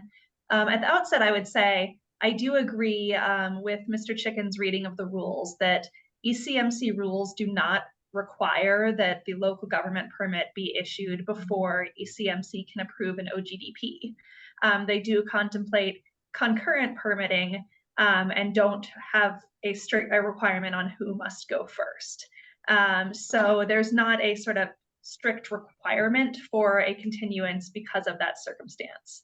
That said, my reading of the rules is that issuing a continuance here is well within the commission's discretion. Our rules provide that the commission can ask an applicant for any additional information that they need in order to be prepared to make a decision. So if commissioners do not feel that they have the information they need at this point, it would be reasonable to ask for that. Also, I would note that because this application is coming forward under Rule 604B4, one of the factors that the commission is required to consider under Rule 604B4 is the local government's consideration or disposition of the permit. So that is an important factor here. I'd further make a point to sort of affirm or a comment on one of Commissioner Ackerman's points, which was that if the local government approves a permit with some changes from what is before the commission here, that could result in the need for an additional commission hearing. And that is true. Rule 301C provides for the process for changes to approved OGDPs. And to simplify things, OGDPs after approval can be changed administratively at the director level if it's a minor change, but any significant change has to come back before the commission for approval. So if there were changes in the local process, depending on the significance of those changes, it could come back before the commission. So those are my overall thoughts, and I'm happy to answer any commissioner questions if you'd like. Thank you. I appreciate those thoughts. I think that's helpful to the commission as it determines the best direction for this OGDP. Commissioner Cross? Thank you, Mr. Chair. I'll just make one final note, and I appreciate AAG Mercer's input here. That is very helpful. I think that just as one additional point, I believe we previously have approved an application. I believe it was in Greeley while they still had their local permit pending. But at that point in time, it was just a matter of no changes being proposed. Or anything potentially being changed with the application itself. It was just a matter of it going before approval with the exact same application that we were seeing at the time. And again, I do think that if nothing were to change, this is absolutely an approvable application. I just want to make sure there are not changes based on what happens. And that's why, understanding Mr. Chicken's arguments as well, I don't want to force any potential changes or anything else. I just believe that continuing this instead of requiring a rehearing at another time, should something happen, is probably the most efficient and effective way of continuing this.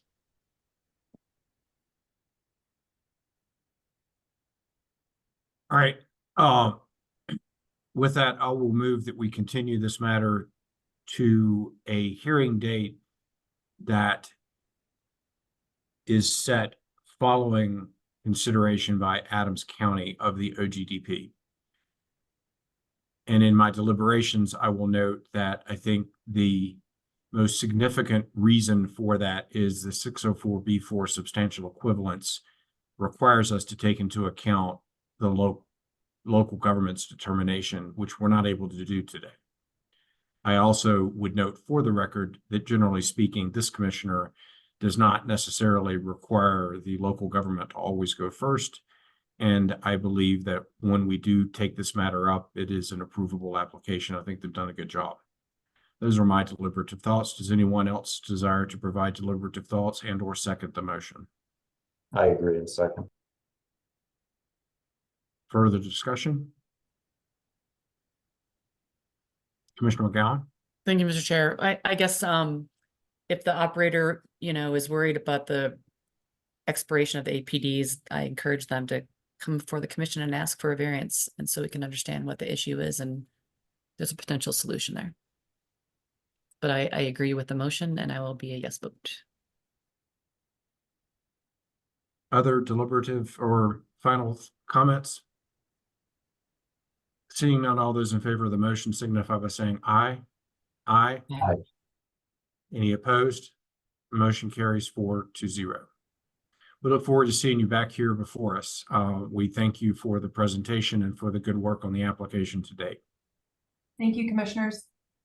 Thank you. Let's take a 15-minute break and return at 10:56. All right, good morning. This is a continuation of the Carbon and Energy Management Commission's hearing. It is March 27th. It is 10:56. We now will take up docket 2306-00198, an oil and gas development plan. The applicant is Karis Piance LLC, and the attorney representing the applicant is Joe Pershala. Good morning, Mr. Pershala. As is normally the case, we will start with a identification of your witnesses and the swearing in of the witnesses.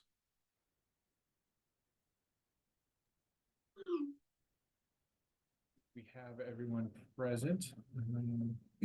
See, Alex, Lindsay, Bentley, and Holly and Jerry. Yes, all the witnesses are present.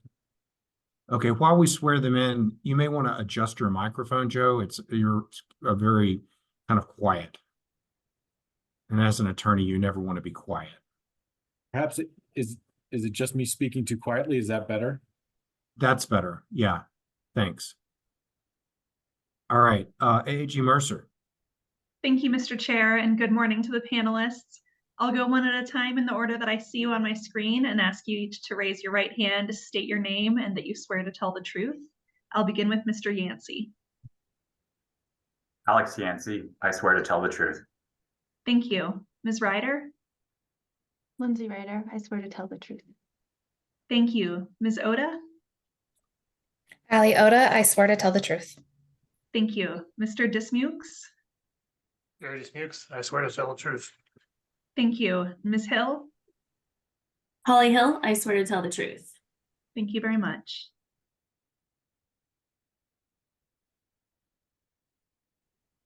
All right, Mr. Pershala, you are recognized. Thank you. Good morning, Mr. Chair and Commissioners. My name is Joe Pershala with Wellborn, Sullivan, Meck, and Tooley, and I'm appearing here today on behalf of Karis Piance LLC, and I am pleased to present Karis's expanded Liberty Unit 3966A1 Oil and Gas Development Plan application. Before we get going, I'd like to thank the Director and ECMC staff for all of their work on the application. Here today, presenting for Karis are Alex Yancey, Asset Manager, Lindsay Ryder, Director of EHS, Jerry Dismukes, Air Compliance Manager, Ali Oda, Senior Regulatory Analyst, and Holly Hill, Regulatory Consultant for Karis. This application requests that the Commission approve an oil and gas development plan covering approximately 284 acres within sections 5 and 6, Township 3 South, Range 96 West, in Rio Blanco County, Colorado. The application requests that the Commission approve a Form 2A to amend an existing oil and gas location, which is the expanded Liberty Unit 3966A1 pad in currently designated location ID 419501. This pad is currently designed for one directional natural gas well, and Karis proposes to modify the location to accommodate an additional 8 directional natural gas wells to develop and produce gas from the Williams Fork and Isles formations. The location is sited on the edge of the mineral development area with approximately 4 acres extending outside the mineral development area, all of which is within a larger federal unit. With regard to spacing, there is no spacing application associated with this oil and gas development plan, as Caris intends to develop the lands pursuant to a basin-wide order, which is order number 1-229, titled the Piceance Basin Basin-Wide Density and Setback Order, that allows for 1 well per 10 acres in the Williams Fork and Isles formations. Because mineral development is within a federal unit, these operations will be subject to the expanded Liberty Federal Unit Agreement. With regard to leasehold and permitting, Caris owns leases from the Bureau of Land Management that covers the application lands, and pursuant to the leases, Caris has obtained drilling permits from BLM to drill the 8 proposed wells. As to the location, it is located on rural rangeland on federal surface that is managed by BLM. Caris has worked closely with Colorado Parks and Wildlife regarding the location, and the location is within mapped high priority habitat for mule deer migration in winter habitat. Caris's consultation with CPW resulted in a CPW providing a waiver to Rule 1202D for the mule deer high priority habitat, Caris providing to CPW direct and indirect compensatory mitigation fees, and the development of a wildlife mitigation plan that is designed to mitigate impacts from the proposed operations. As a result of the CPW waiver, the location does not meet any of the Rule 304 B2B criteria, such that Caris submitted and the director approved a Rule 304 B2A Romanet 1 waiver of the alternative location analysis requirement.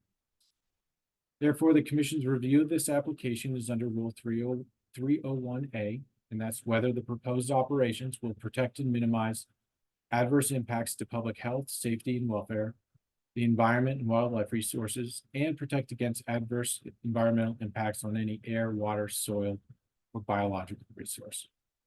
As you'll hear today, Caris has evaluated this project with the primary goal of avoiding impacts and thereafter minimizing and mitigating any unavoidable impacts. You'll hear that consistent with Rule 603E, Caris is proposing to use an existing location, thereby avoiding new disturbance and impacts to the environment and wildlife resource. And on this point, I'd just like to clarify one item from the director recommendation. That is on page 2 under surface lands, the second sentence. It's says, quote, "The proposed expansion requires approximately 6 acres of new oil and gas location disturbance," close quote. And the thing that I would like to just clarify is that there's not going to be an expansion of the location beyond the existing fence line location of disturbance, which is the delineation of the original area of disturbance permitted for the location.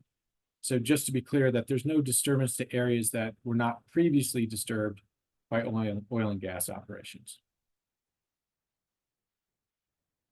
There are no RBUs or other human receptors within 2,000 feet of the location, thereby avoiding impacts to the public.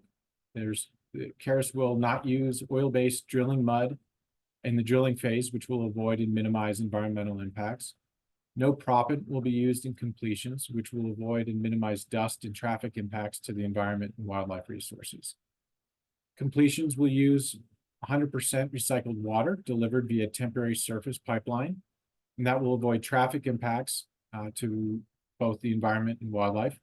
And this line will also gather flowback water for recycling. Caris will utilize existing pipeline infrastructure for both gas and produced water, so there will be no additional right-of-way disturbance for pipelines or long-term production traffic, which thereby avoids impacts to environment and wildlife resources. Caris will also implement an extensive air monitoring plan, including methane monitoring on the location for a period of pre-spud through the first 2 years of operation at minimum.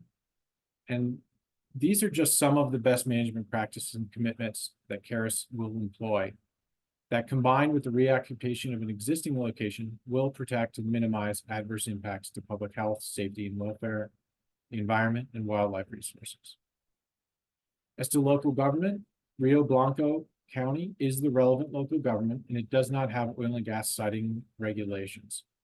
Caris does have a very strong relationship with the county and has met with county officials on this project and will submit for a county permit prior to construction of the location.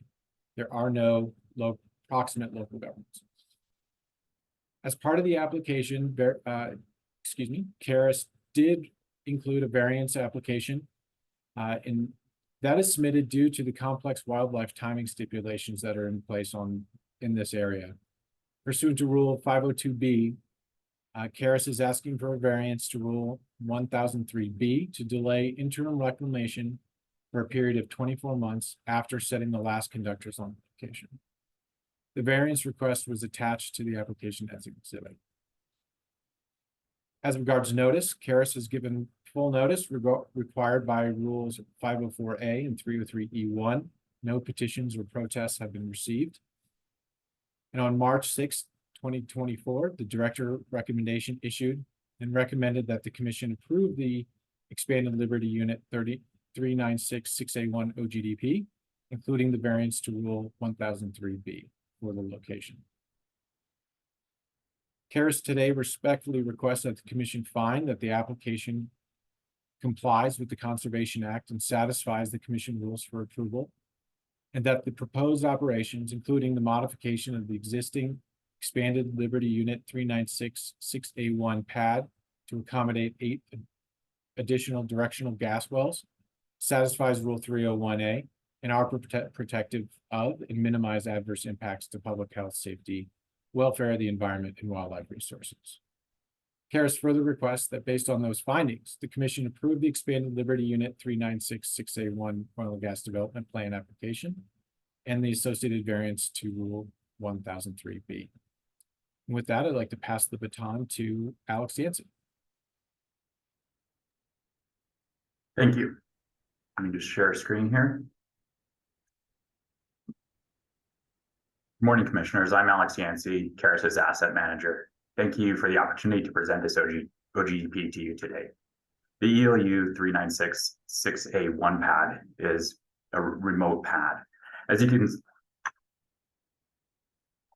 see from the map, it's approximately 26 miles north of Parachute and I-70 and roughly 200 miles west of Denver.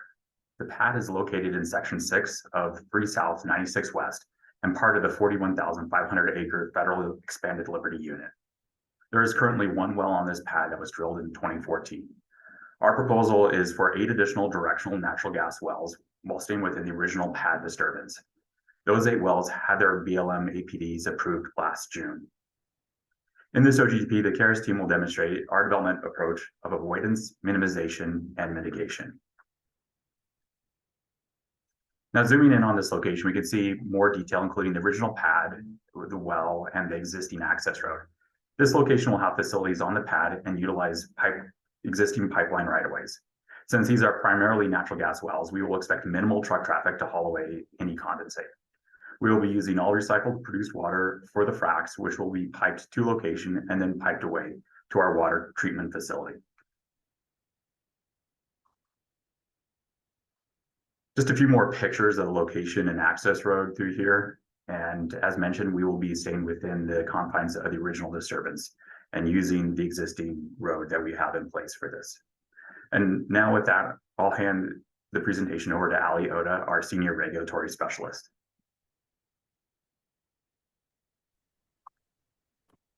Thanks, Alex. As Joe previously mentioned, this location is situated within high priority habitat, triggering ALA criteria under Rule 304B2. However, CPW granted Caris a waiver, therefore we did not complete an ALA for this location.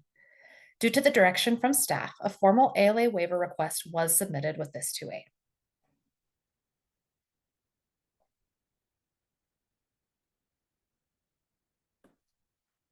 Good morning. I'm Holly Hill with Fielding Hill. I'm a representative for Caris, a regulatory representative. As mentioned, this location is situated in Rio Blanco County on federal rangeland in the southeast northeast of Section 6, 3 South 96 West.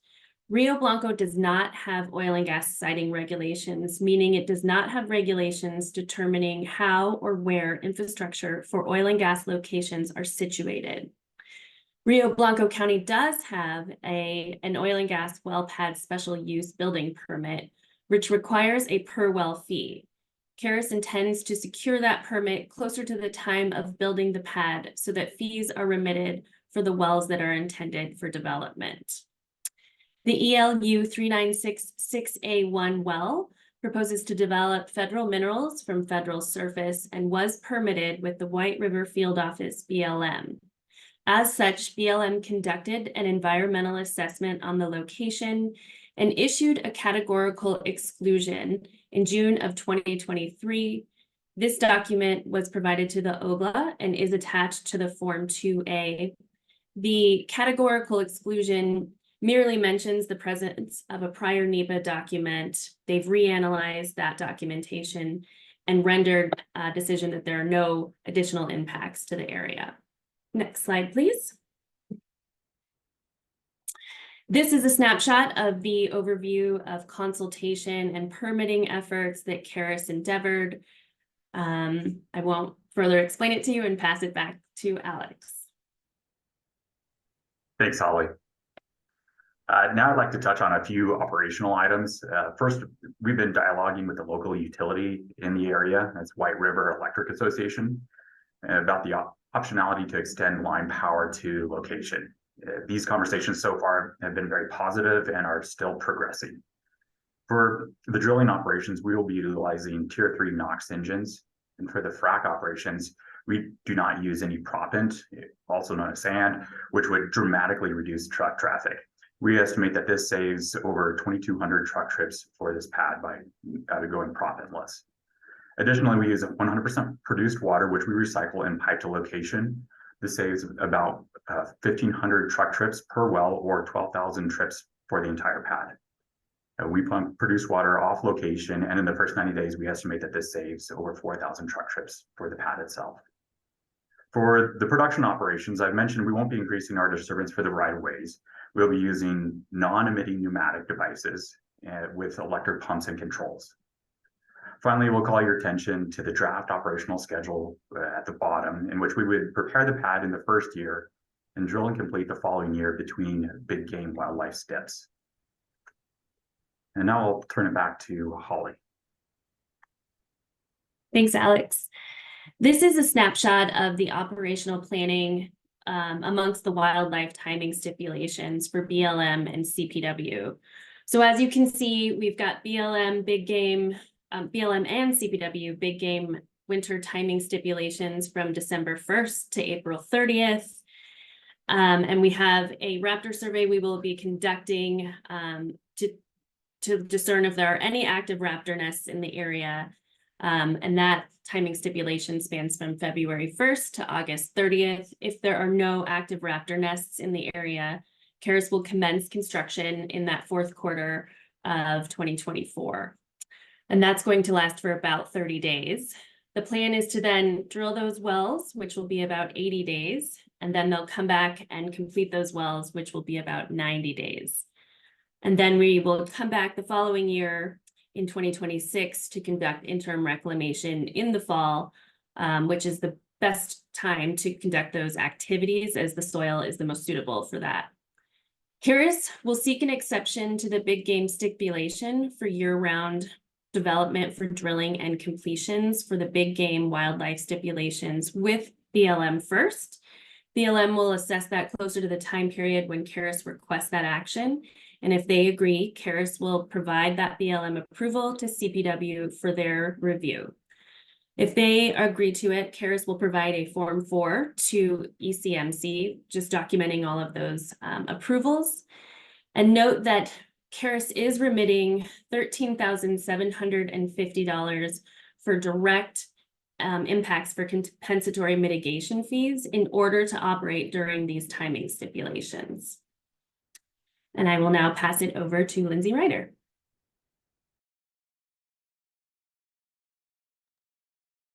Actually, I think this is for me, Commissioner. This is Jerry Dispukes. I'm the Air Compliance Manager.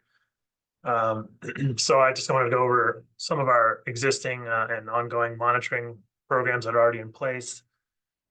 So as of the last 3 years or so, CDPHE, Reg 7, we are required to do methane or VOC monitoring at all new pads from 10 days prior to spud of the well through 6 months of early production. So we've been deploying, for the most part, Project Canary monitors, which you heard about before, for over 2 years at all of our new pads. As part of this process, we have to analyze this data every month, process it, and then send these reports off to CDPHE and the county commissioners in either Rio or Garfield County. So as part of this, we have to establish alert levels so that we're aware or cognizant of issues when and if they occur at our facilities. So for our particular plans, we use alert thresholds of 10 parts per million total VOC or 20 parts per million total VOC. And these allow us to kind of gauge our response level if something like this occurs. And so when and if that occurs, which is not often, we have to track down the issue and try to address whatever is going on at that particular location. For this particular facility and all new pads going forward, we're going to be monitoring methane specifically instead of total VOC. We'll be monitoring that, as mentioned, from prior to spud of the first well through the first 2 years of operation at a minimum. Through some slides or some pictures down below, just kind of like what we see or what I look at every day. I can see our monitors on our pads and look at our current either VOC or methane, depending which we're monitoring on that pad, what our levels are, what our meteorology is, and can respond accordingly if needed. We can go to the next slide. So quickly, want to go over some of our additional emission reduction efforts and kind of plans at Caris for moving forward with additional monitoring and compliance with either Reg 22 or some of the other regulations and CDPHE makes us abide by. We're also have just signed on with the Oil and Gas Methane Partnership, also known as OGMP 2.0. Basically, this is basically allowing us to kind of align with other folks in our industry to proceed in various different avenues of how we're going to reduce our emissions going forward. It's a well-noted United Nations platform that helps us to track our methane reduction projects and also our progress basically going forward. So for this year in particular, Caris has committed to voluntary methane monitoring on 80 to 90 locations in the Piceance starting very soon, hopefully in the next 3 months. And what we're doing as part of that is we're utilizing various third-party technologies, including Cube, Project Canary, which I mentioned, as well as long path technologies. So we're kind of looking at a variety of different technologies to see which one we want to move forward with in subsequent years. In addition to that, we have committed to doing semi-annual aerial methane surveys, the first of which will be in the next 2 months, which covers all of our assets and pipelines, right-of-ways. And also aligning with OGMP basically sets us up for compliance with Reg 22, which is basically our upstream greenhouse gas emissions intensity requirements set forth by CDPHE. As an operator, we have to meet certain thresholds, intensity thresholds, starting in 2025, 2027, and so forth going forward. So we feel like that aligns best with us. I will now turn it over to the next, I believe it's Lindsay. Yes, thank you. My name is Lindsay Ryder, the Director of EHS for Caris. Caris began consultation with CPW and BLM in the fall of 2022, and we met several times over the course of 1.5 years to discuss this project, the BMPs, and mitigation. At Caris, we employ the wildlife hierarchy and first look to avoid, then minimize, and lastly mitigate when approaching all of our development projects. As you've heard several times, the location we are presenting today is a reoccupation. We will avoid new disturbances by coming back to this existing location. We will employ best management practices to minimize potential impacts, and we've agreed to remit nearly $25,000 to CPW for any potential direct and indirect impacts as outlined in our wildlife mitigation plan for this location. We group our wildlife BMPs into 5 general areas as listed on the slide. Some specific examples are that we will employ traffic management strategies to reduce the number of trucks on access routes. We will have SCADA on this location for remote automation and well control. As you've heard, we will not be using oil-based mud for drilling, and we will not be using proppant for completions. And as we just discussed, the many layers of emission reduction projects that will be deployed on this location and throughout the Peons asset. We maintain a large water treatment system that allows us to reuse and recycle our produced water during completions activities. And we've worked closely with CPW and BLM wildlife biologists to determine the appropriate seed mix for interim and final reclamation. Next slide. To remain transparent, Karis would like to point out that there was an error in the original slide deck provided to the commission, which mentioned simultaneous operations or SIMOPS.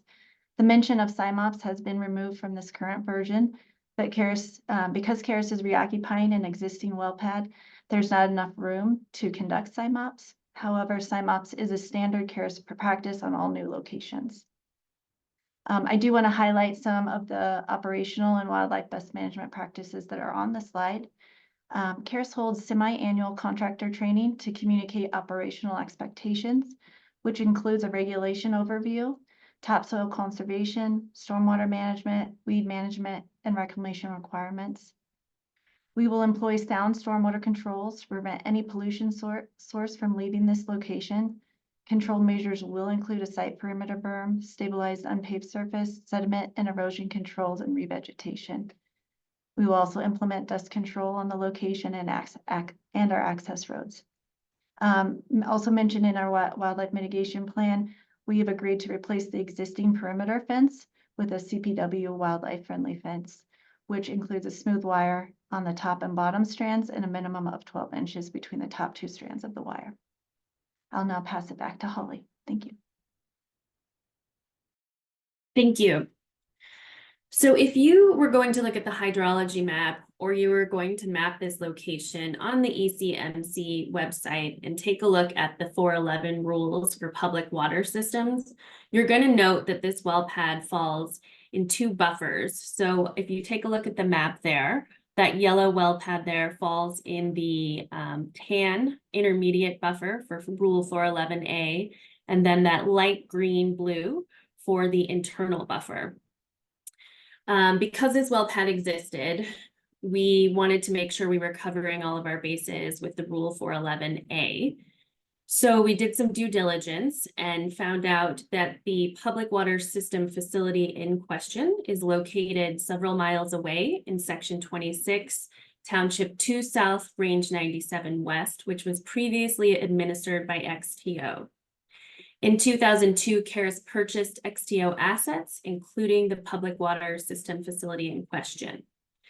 Further due diligence revealed that a facility and activation form was submitted to CDPHE in March of 2022 to inactivate the public water system facility, noting physical disconnection of the public water system in March of 2021. Therefore, the public water system facility is considered inactive.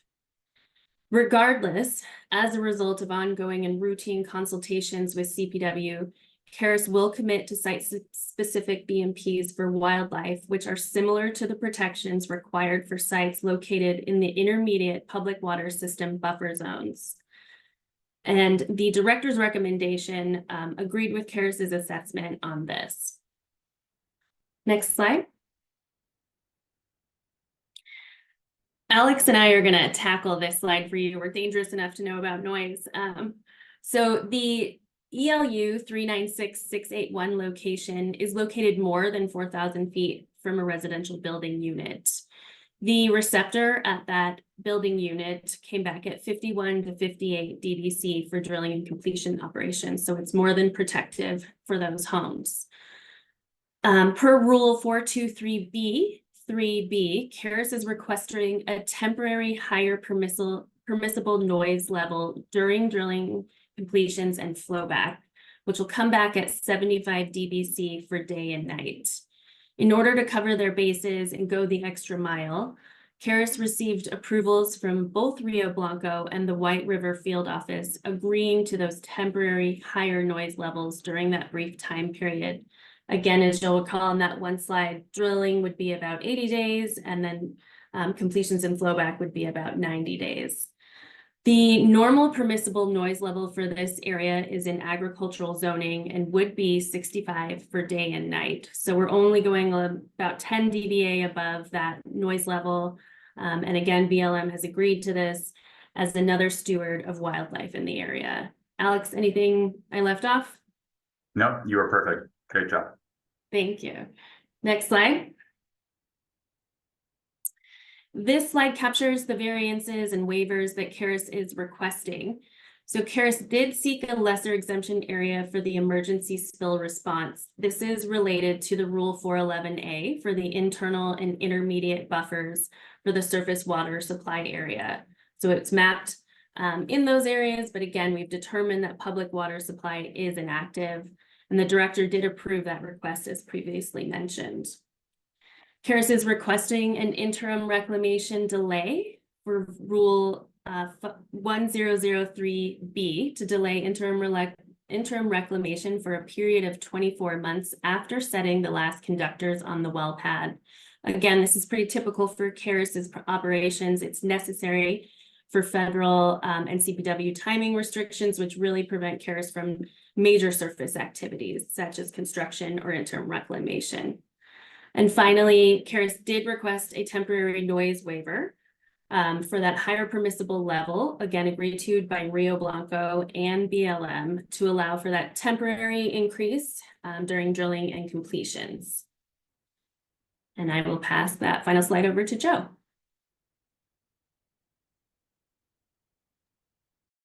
Thank you, Holly.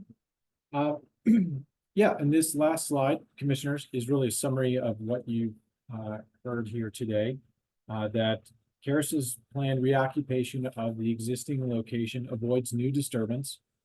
It avoids human receptors, significantly avoids traffic impacts to environment and wildlife resources.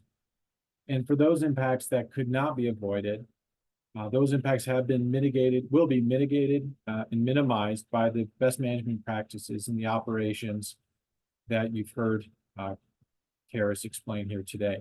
And those are again summarized here on this slide. Caris does submit that this application satisfies the Conservation Act, satisfies the Commission rules, and Caris respectfully requests that you approve this oil and gas development plan. Thank you very much for your time this morning. All right. Yeah, great. Thanks for dropping the slide deck. We can now see everybody.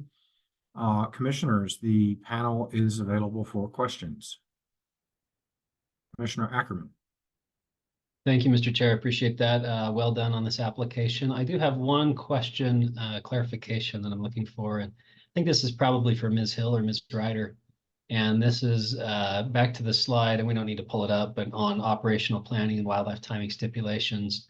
I combed through these materials before the hearing and found many references to operating outside of the timing restrictions, but also throughout the wildlife plan and other places, some allusions as were stated here today to potential to operate within the timing restrictions and an indirect mitigation fee being paid for that purpose pursuant to, I think, what I heard is approval by BLM and subsequent approval by CPW. But I was a little unclear as to what activities would take place when within those timing restrictions. Could somebody clarify that for me? I can take that if you'd like.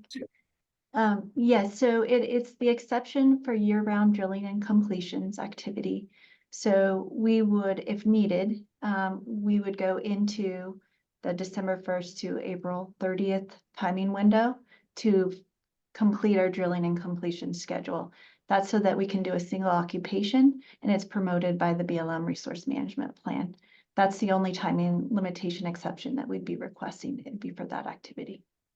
Thank you, Ms. Ryder. And so tell me if I'm assuming improperly here, but am I to infer from that that you're attempting to work entirely outside of those timing restrictions, but this is a bit of a a hedge bet on if you are completely mobilized and need to continue on into December for a brief period, you're able to do that. Am I inferring correctly? Yeah, that's accurate. All right, thank you so much. No further questions, Mr. Chair. Thank you, Commissioner Ackerman. Others with questions?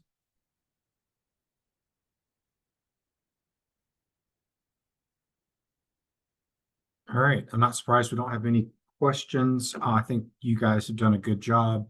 I do appreciate the work that you did with BLM ahead of this, and that helps us in a comfort level on the work here. I appreciate the work on addressing the wildlife matters as well. Any further deliberations from folks? Commissioner Ackerman? Thanks, Mr. Chair. I do want to note, of course, as was noted today, that this existing pad is within mule deer severe winter range and mule deer winter concentration area, HPH, which are both Rule 1202D habitats. Those require a CPW approved wildlife mitigation plan, which has been submitted and coordinated with CPW in accordance with rule number 1201B and compensatory mitigation, as has been noted, in accordance with rule 1203. As noted repeatedly, this is an expansion, excuse me, of an existing location, which is almost always preferred in wildlife habitat over a separate disparate location. And it's a significant minimization strategy. CPW granted an ALA waiver recognizing the minimization of impacts associated with working from an existing pad. And while it is an expansion, the operator has been careful to plan that expansion within the previously approved boundary. They've worked extensively with CPW and BLM. As you noted, Mr. Chair, they have obtained BLM permits to drill, which undergo significant scrutiny that we heard very little about today, but is a very time-consuming and involved process that resulted in a categorical exclusion due to a re-examination of the NEPA work already done on the location.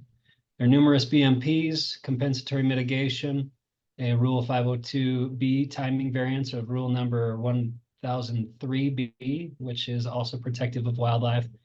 And I wanted to note that CPW has stated that it has no outstanding issues associated with this application. I also wanted to quickly thank you for your work on recycled water. We only mentioned it briefly in the process today, but the utilization of 100% recycled water along with its piping system is a substantial impact minimization and water conservation strategy. It's commendable and appreciate your work on that. With that, Mr. Chair, if there's nothing further, I would move for approval on this application, including its requested variance.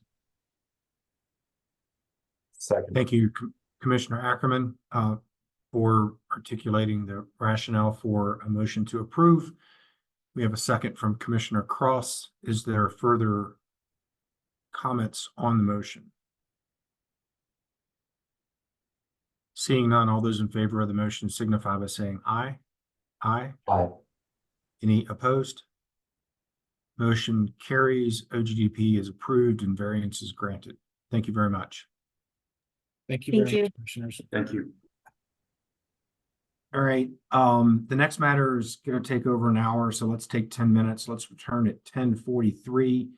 And if we could have the applicants for the next docket ready to roll, that would be great. Miss Amaro, there we go. Recording is here. We'll go ahead and get some preliminary elements out of the way. This is docket 2211-00286 before the Energy and Carbon Management Commission. It is a financial assurance docket. It involves the applicant Evergreen Natural Resources. It is March 27th and it is 11:42. With that, AG Davenport, if you want to swear in Mr. Joy, that would be great. Thank you, Chair. Mr. Joy, would you raise your hand, state your name, and say that you swear to tell the truth, please? I am Michael Joy, and I swear to tell the truth today. Thank you.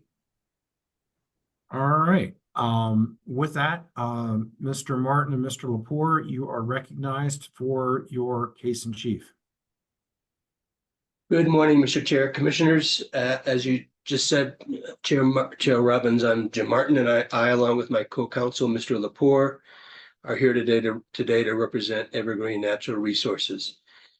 And this is a hearing continued from last August. Order of play for this morning will be that I will make a brief opening statement. I'll be followed by Mr. Lepore, who will explain Evergreen's financial assurance plan, but also how it's changed since the August hearing. And then Mr. Joy, who was just sworn in, will testify to the addenda that already have been placed in the record and should be in your packets, and how they show Evergreen responded to the issues raised by the commissioners last August. As you may remember, it's been a while, but Evergreen last appeared before the commission on August 30th to consider Evergreen's proposed financial assurance plan. That hearing continued into August 31st, and on that day, the commissioners engaged in some preliminary deliberations. Bringing those deliberations to a close, the chair proposed to further continue the hearing while Evergreen developed additional information and data on several items. The chair also directed Evergreen to attempt to develop a proposal that staff could support. Since that time, Evergreen has conducted extensive field work to respond to several commissioners' concerns, particularly about demonstrated costs, as well as the cost of remediating 21 sites. You now have those materials before you. Evergreen also made changes to its financial assurance plan that at bottom increased the proposed financial assurance by 45%, or from $7.3 million to $10.6 million.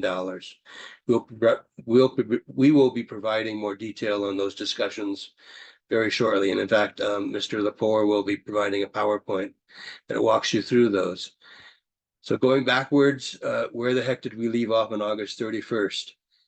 Based on commissioner comments, we established that Evergreen is financially strong and stable. We sponsored 2 expert witnesses on that point who provided extensive and unchallenged testimony on Evergreen's financial stability, as well as its financial capability to meet its obligations under the law. We also heard extensive expert testimony, again unchallenged, to the effect that Evergreen's wells decline very slowly, particularly after being restimulated, and the field will be financially productive for 35 or more years.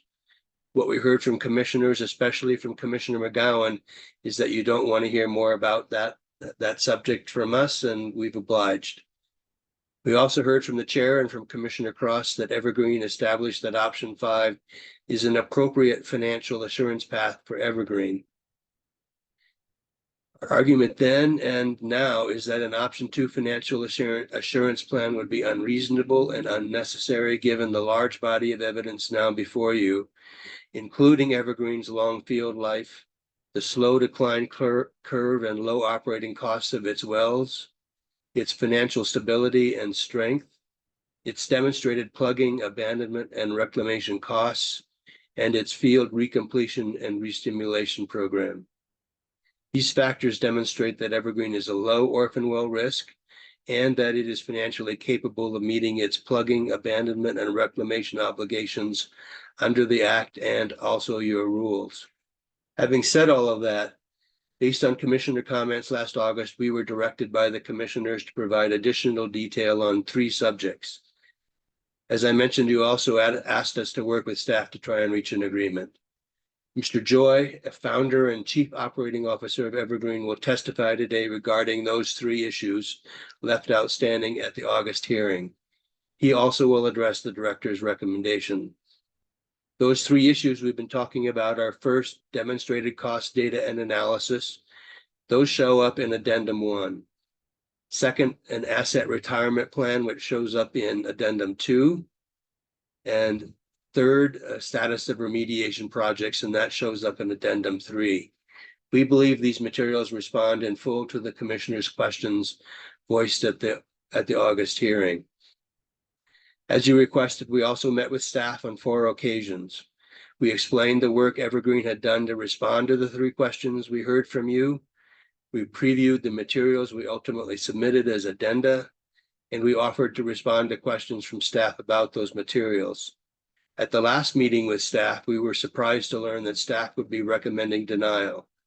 That proved to be the case, even though the director's recommendation notes that it was her understanding that the primary issue remaining after the August hearing was the subject of demonstrated costs.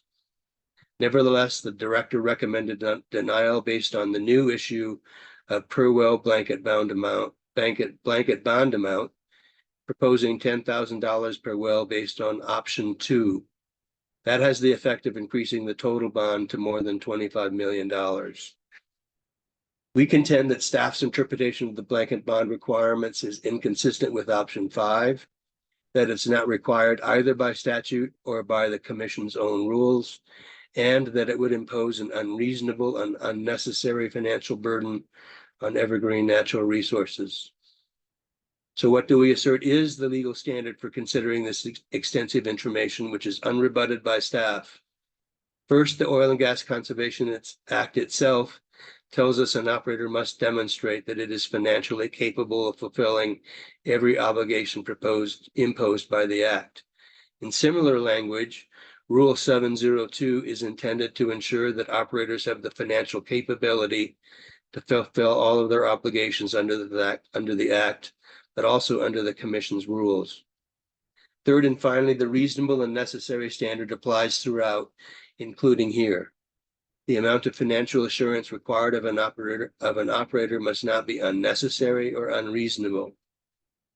Respectfully, Evergreen has more than met these legal standards based on the information filed as part of the application, the unchallenged, unrebutted evidence offered during the August hearing, the supplemental information submitted for the record at today's hearing, and the testimony of Mr. Joy. Based on the whole record, we assert that the $25 million financial assurance the director proposed is unreasonable and unnecessary. It is also unexplained. Indeed, the director's recommendation would effectively nullify the intent of option 5, which the commission intended to be a viable alternative to the more formulaic options 1 through 4.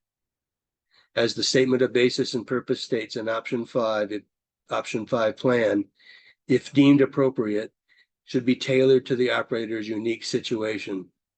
Finally, we're compelled to note that the staff has presented no evidence for the record, much less any evidence that would support a financial assurance obligation of $25 million. And with that, Mr. Chair, I yield the floor to Mr. Lepore.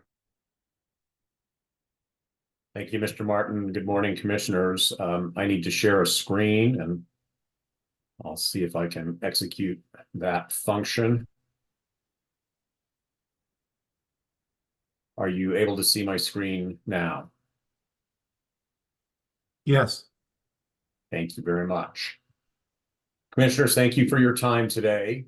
I appreciated Commissioner Ackerman's remarks during the August deliberations, in which he characterized this hearing as an important discussion about the Commission's financial assurance rules, and particularly about option 5. I agree wholeheartedly with Commissioner Ackerman's perspective, and we are eager to continue that discussion with you today. Our objective is and has been to provide you the information you need about Evergreen's financial ability to fulfill every obligation imposed by the Oil and Gas Act and the Commission's rules through this proposed option 5 plan. I will present a brief overview of the financial assurance proposal, the revised financial assurance proposal, which includes a rigorous analysis of Evergreen's demonstrated reclamation costs, and which provides financial assurance for 70 federal wells that were not included in the prior plan. Following the overview, Mr. Joy will testify in detail about the evidence that supports Evergreen's plan. I want to start by reorienting you to Evergreen's well count, including the low producing wells, the breakout between blanket bond and single well financial assurance. There are 2,263 total wells that Evergreen operates that are subject to Rule 702. This does include the 70 federal wells that were not part of the previous plan. Evergreen has 374 low producing wells based on a 2 MCFE per day average production.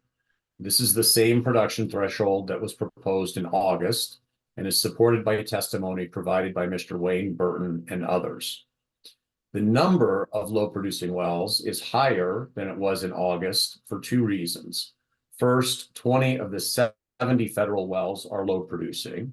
And second, Evergreen has eliminated a carve out that was included in the initial plan to exclude 150 low producing wells from financial assurance in exchange for committing to recomplete those wells by a date certain.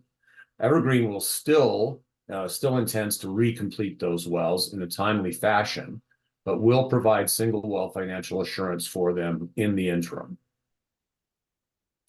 Next, under Rule 702D2, capital B, Romanet 2, an operator with Evergreen's production level is allowed to use blanket financial assurance for low producing wells equal to 5% of its total well count. For Evergreen, that is 113 wells. Subtracting 113 from 374, we arrive at 261 wells for which Evergreen will provide single well financial assurance. That leaves 2,002 wells for which Evergreen will provide blanket financial assurance. One last detail, although there are 261 low producing wells, there are only 217 oil and gas locations to be reclaimed due to multiple well pads. And very importantly, Evergreen has gone to great lengths to demonstrate its reclamation costs based on a complexity, a low, medium, and high complexity metric that is based on topography, access, and production equipment. Looking now at the dollars and cents, you have seen this table. It was included in Addendum 1. I want to start with the bottom line. The bottom line is the blanket bond assurance of $5.2 million plus single well financial assurance of $5.4 million sums to total 702 financial assurance of $10.6 million. As Mr. Martin said, this compares to $7.3 million in the initial plan, or an increase of 45% from that plan. At a more granular level, the $10.6 million equates to $4,693 per well for all 2,263 wells. That amount equals 23% of Evergreen's demonstrated plugging, abandonment, and reclamation costs for every single well. By comparison, the initial plan would have provided $3,332 per well, or 16%. Looking at the blanket bond component now, there are, did I skip a slide? Sorry. Yep. 2,002 wells covered by blanket bond. The blanket bond proposed amount is $2,600 per well. This is a 27% increase over the initial plan, which proposed $2,050 per well. We will say more in a little bit about why we believe $2,600 is a fair and reasonable amount per well amount for blanket financial assurance.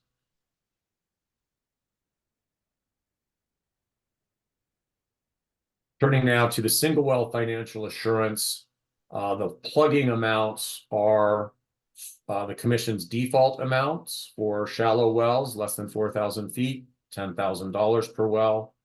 All but 2 of Evergreen's low producing wells fall into that category. The other 2 will be covered by a $30,000 bond. Again, this is the Commission's default amount. This is unchanged from August. And Mr. Joy will testify that Evergreen believes these are very conservative numbers and that it will be able to plug its wells for substantially less than those amounts. Turning next to the demonstrated reclamation costs. Mr. Joy will testify about the tremendous work Evergreen undertook to analyze all its oil and gas locations and categorize the reclamation complexity for each as low, medium, or high based on topography and other variables. The average reclamation cost per location for each tier is shown here. For the 217 locations with one or more low producing wells, 109 are low complexity, 76 are medium complexity, and 32 are high. So multiplying across, we arrive at the subtotal for each category, and summing all of those along with the plugging costs, we get $5.4 million in single well financial assurance. I want to stop here or pause here and put some context around some of these metrics for you. And I think, this is sort of where the rubber hits the road. Evergreen's demonstrated plugging, abandonment, and reclamation costs for its low producing wells is $20,748 all in. Across its entire portfolio of wells, the average is a little bit higher at $21,045 because there's a little variation in the complexity of that distribution. Second, the per well blanket bond amount of $2,600 represents 13% of Evergreen's demonstrated PANR costs, as I have shown you. The option 2 blanket bond amount for an operator with Evergreen's number of wells is $10,000 per well. But that assumes that the plugging, abandonment, and reclamation costs are $110,000 per well. As we've shown you, and Mr. Joy will testify, Evergreen's PANR costs are 1/5 of that $110,000 assumption. It makes sense, therefore, that their blanket bond should be closer to 1/5 of that amount. If that were true, the blanket bond amount for Evergreen under an option 2 or an equal, proportionally equal, would be about $1,867. Again, Evergreen is offering $2,600. Own resources per well blanket bond amount was equal to 5%. So this is a little bit, we're above that and we're above the option 2. As I've mentioned, the per well blanket bond, per well total amount of financial assurance is $46.93 or 23% of Evergreen's PANR costs. This is 41% higher than the initial plan and compares to 23% compares to OWN's 19%. And I'm not saying that OWN's was low or that Evergreen's is high. I'm saying that those numbers are proportional to their financial circumstances, to their orphan well risk, to their field life, to all those metrics that go into this. That these are much closer and fair and realistic numbers than option 2 would be. And I'll close with this table that just brings all of this information together. If we look at it one column at a time, this is ENR's revised plan and all these numbers we've talked about. This is the initial plan. Column 3 shows you the increase from the initial to the revised. Things are going up across the board. Let me jump over here to the 5th column where we see what an option 2 would look like. Staff seems to recommend or imply that a $10,000 per well blanket bond is what they would like to see. That would mean 48% of Evergreen's PANR costs would be covered by that blanket bond.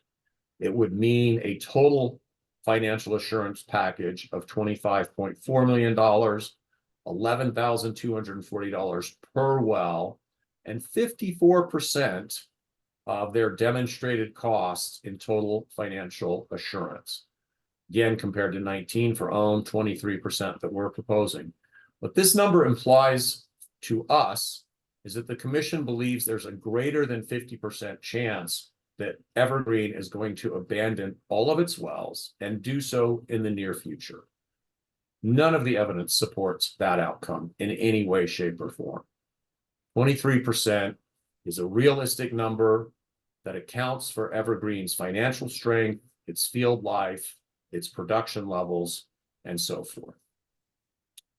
So with that, I will stop. I'm happy to answer questions about the table or about the information that I've just presented, Mr. Joy is ready to testify at detail about all of the evidence that supports these numbers. All right, thank you very much. I think we'll probably hold questions until we get to the end. And with that, Mr. Joy, you are recognized. Thank you, Mr. Chairman. Thank you, Mr. Chairman. I am going to proceed with the direct examination of Mr. Joy. I think I've stopped sharing my screen. Is that, we can somebody confirm that for me? Yeah, you're not sharing anymore. Okay, terrific. It's still morning. No, it's afternoon by my clock. Good afternoon, Mr. Joy. You have been sworn in. You are under oath. I will remind you of that. Would you please introduce yourself to the commissioners and tell them a little bit about your current employment and your professional background? Sure, and thank you, commissioners. My name is Michael Joy. I'm the President and Chief Operating Officer of Evergreen Natural Resources, and I've held these positions with the company since it was founded in 2018.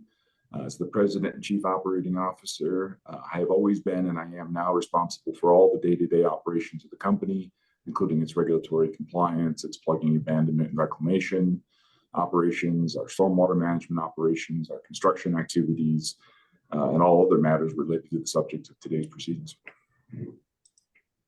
Thank you, Mr. Joy. What is your educational background?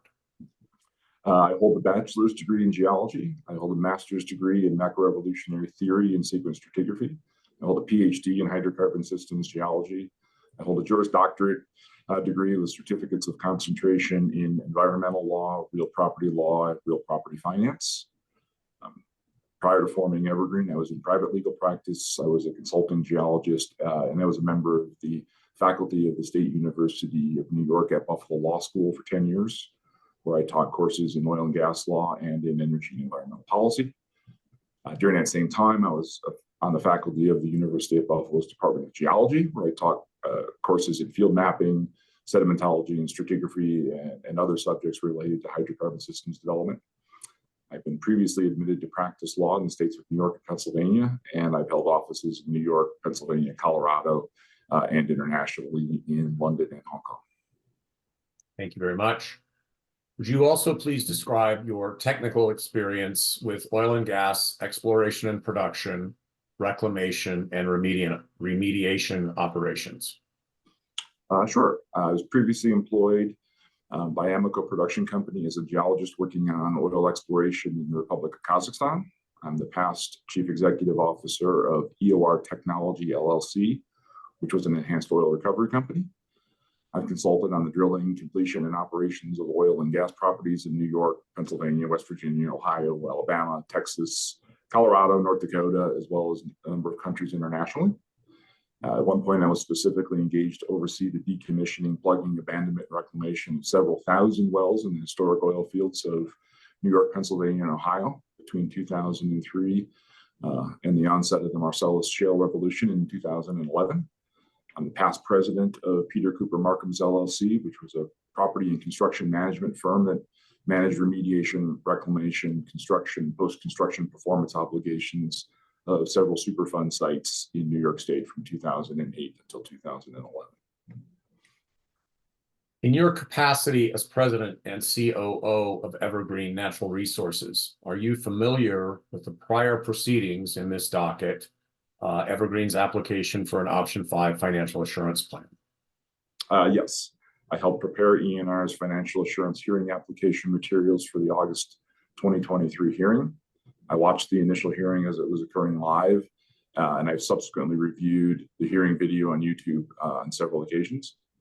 And following the August 2023 hearing, I took the lead role in assembling the additional materials set forth in the 3 addenda that ENR has now filed with the Commission to supplement its initial Option 5 plan. How would you summarize the key issues the Commission identified for which they asked ENR to provide additional information? Having watched the deliberations several times, I'd say that the gravamen of concerns that were articulated by the commissioners during the deliberations was, one, that ENR had not sufficiently demonstrated plugging, abandonment, and reclamation costs. That was a universal issue raised by Commissioners Messner, Ackerman, Cross, McGowan, and Chairman Robbins. That ENR did not sufficiently address the asset retirement plan obligations. That was a particular concern to Commissioners Cross and Commissioners Robbins. And ECMC staff concerns regarding 21 open remediations, which Commissioner Ackerman was concerned about, as well as additional data on factors such as the area of disturbance of well locations, the number of well locations, number of wells on a location, cut, fill, and slope factors, and other issues related to reclamation activities, which again were particularly enumerated by Commissioner Ackerman. Would you describe the actions that you have taken or that you have directed ENR personnel to undertake to respond to the issues the commissioners identified at the August hearing? Sure. As a result of the commissioners' deliberations, ENR, under my direction and control, filed 3 addenda to its Option 5 financial assurance plan with substantial additional documentation supporting each of those 3 topics of concern raised by the commissioners during the deliberations.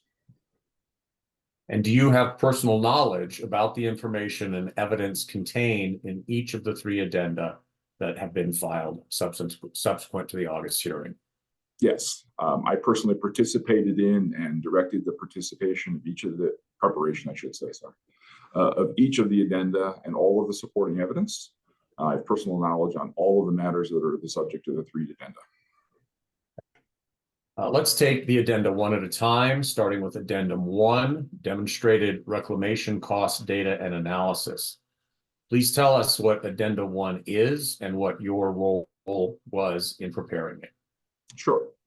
Addenda 1 consists of 27 pages and 4 exhibits that contain several hundred additional pages of evidence that support ENR's demonstrated costs.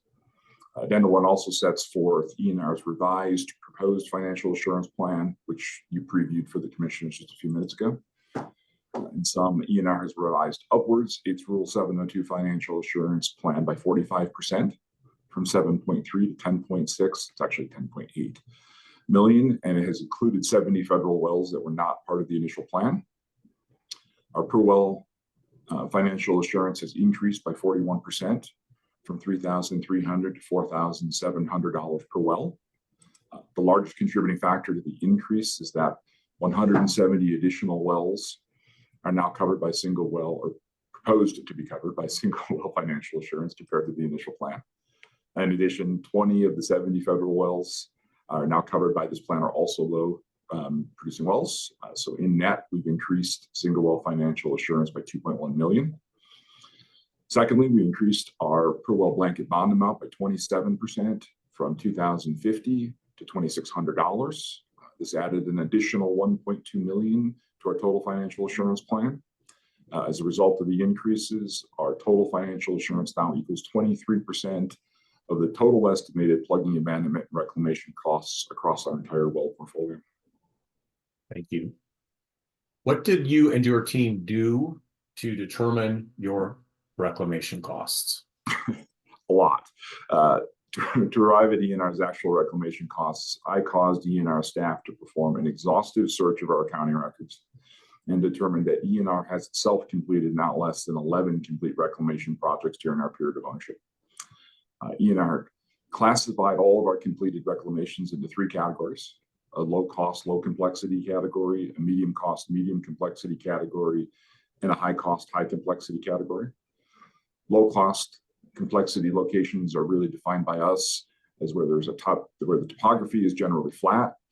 There's not a steep slope cut, fill to regrade or fill. There's a relatively short access road. These are sites that are typically found on valley floors or on drive-through locations, for instance, a turnout to an existing access road. Medium cost, medium complexity reclamations are defined as a location and access road reclamation where there's a moderate topographic grade. A slope cut is likely to be present, and the location and access road will require a moderate degree of regrading and contouring to meet original conditions. High complexity locations are defined as locations built into steep semi-mountainous areas in the basin, locations that require long access roads with potentially 1 or more switchbacks, and they would likely require significant slope fill grading and recontouring to meet original conditions. Exhibit 1 to Addendum 1 itemized all of the accounting entries of our actual costs incurred by ENR for each of those 11 complete reclamations that we've done. The data demonstrates the cost to reclaim low, medium, and high complexity locations owned and operated by ENR as follows. Our demonstrated actual cost to completely reclaim low complexity locations using third-party contract labor is $2,251. Our demonstrated actual cost to completely reclaim medium complexity locations using third-party contract labor is $13,442. And our demonstrated actual cost to completely reclaim high complexity locations using third-party contract labor is $46,819. Thank you for that. Having arrived at ENR's actual reclamation costs for 3 categories of locations based on the complexity factors, how did you analyze your demonstrated reclamation costs at your other locations? To determine the field-wide reclamation costs, I directed ENR staff to map and perform a reclamation complexity analysis for each and every well location owned and operated by ENR in Los Angeles County, Colorado. So we did a site-by-site reclamation complexity analysis. It was extensive. I consumed several thousand labor hours between September and December of 23. For each location that we have, ENR mapped the aerial extent of the location. We computed the total surface area of the location. We mapped each section of road that would be reclaimed.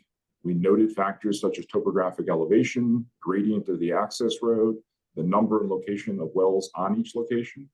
We noted the presence or absence of a production pit, presence or absence of a cut or slope feature, the need or the absence of the need to perform recontouring. We calculated the amount of fill material, if any, that would be required for reclamation. We calculated the anticipated labor hours, the equipment needs, the operating hours required to perform the remediation activities. And we classified each location as a low, as a medium, or as a high complexity reclamation based on our prior actual reclamation experience. As a result, ENR has determined that the complexity and the associated reclamation cost for every location that we have based on our actual reclamation activities during our period of ownership. Thank you. What did you determine about the reclamation complexity, the distribution of the complexity across all of your locations? Our reclamation complexity analysis demonstrated that 50% of our locations are low complexity, low cost reclamation sites, that 38% of our locations are medium complexity, medium cost reclamation sites, and that 12% of our locations are high cost, high complexity reclamation sites. And just to be clear, we analyzed, mapped each and every one of those locations, and we know exactly what is involved to reclaim the entire field. Has Evergreen introduced evidence into the record to support the reclamation complexity analysis that you described? Yes, we have. Exhibit 4 to Addendum 1, which is captioned the low producing well aerial photographs and maps used to determine location complexity, contains aerial photos and maps depicting the aerial extent and the topographic features and the location and the to-be reclaimed access roads for all 217 of ENR's oil and gas locations that have a low producing well on them, for which ENR is proposing to provide single well financial assurance under its proposed revised financial assurance plan. Exhibit 4 demonstrates the detail of the reclamation complexity analysis ENR performed for all locations. And ENR has the same data set for all locations, which it can provide to the commissioners and has offered to ECMC staff. Based on your personal knowledge and your decades of professional experience, do you believe the demonstrated reclamation costs ENR has used in its Option 5 financial assurance plan are fair and accurate? Yes. In calculating the demonstrated reclamation costs that I just cited, ENR conservatively assumed that 100% of the sites would be reclaimed pursuant to the Commission's 1000 series rules, for instance, without any surface owner variance requests and without any interim reclamation or surface equipment changes in the intervening years. We know, however, that that's not actually true. In ENR's actual experience, about 65% of the time property owners request a variance partial or complete variance from reclamation activities so that those property owners can enjoy the beneficial infrastructure improvements to the property. Further, I have personally overseen and reviewed the records of more than 1,000 partial reclamations or remediation construction projects, such as removing unused pits, removing unused equipment, scaling down the size of locations that have been conducted by ENR internally or through third-party vendors just since 2019. So these interim activities undertaken in the normal course of business for us reduce the ultimate cost of the final reclamation. For these reasons, our computation of reclamation costs is very conservative and substantially overstates the actual anticipated costs associated with Section 702 compliance. Similarly, I'll note that ENR opted to use the Commission's default cost for plugging and abandonment of wells of $10,000 for wells less than 7,000 feet, which is all but 2 of our 2,263 wells.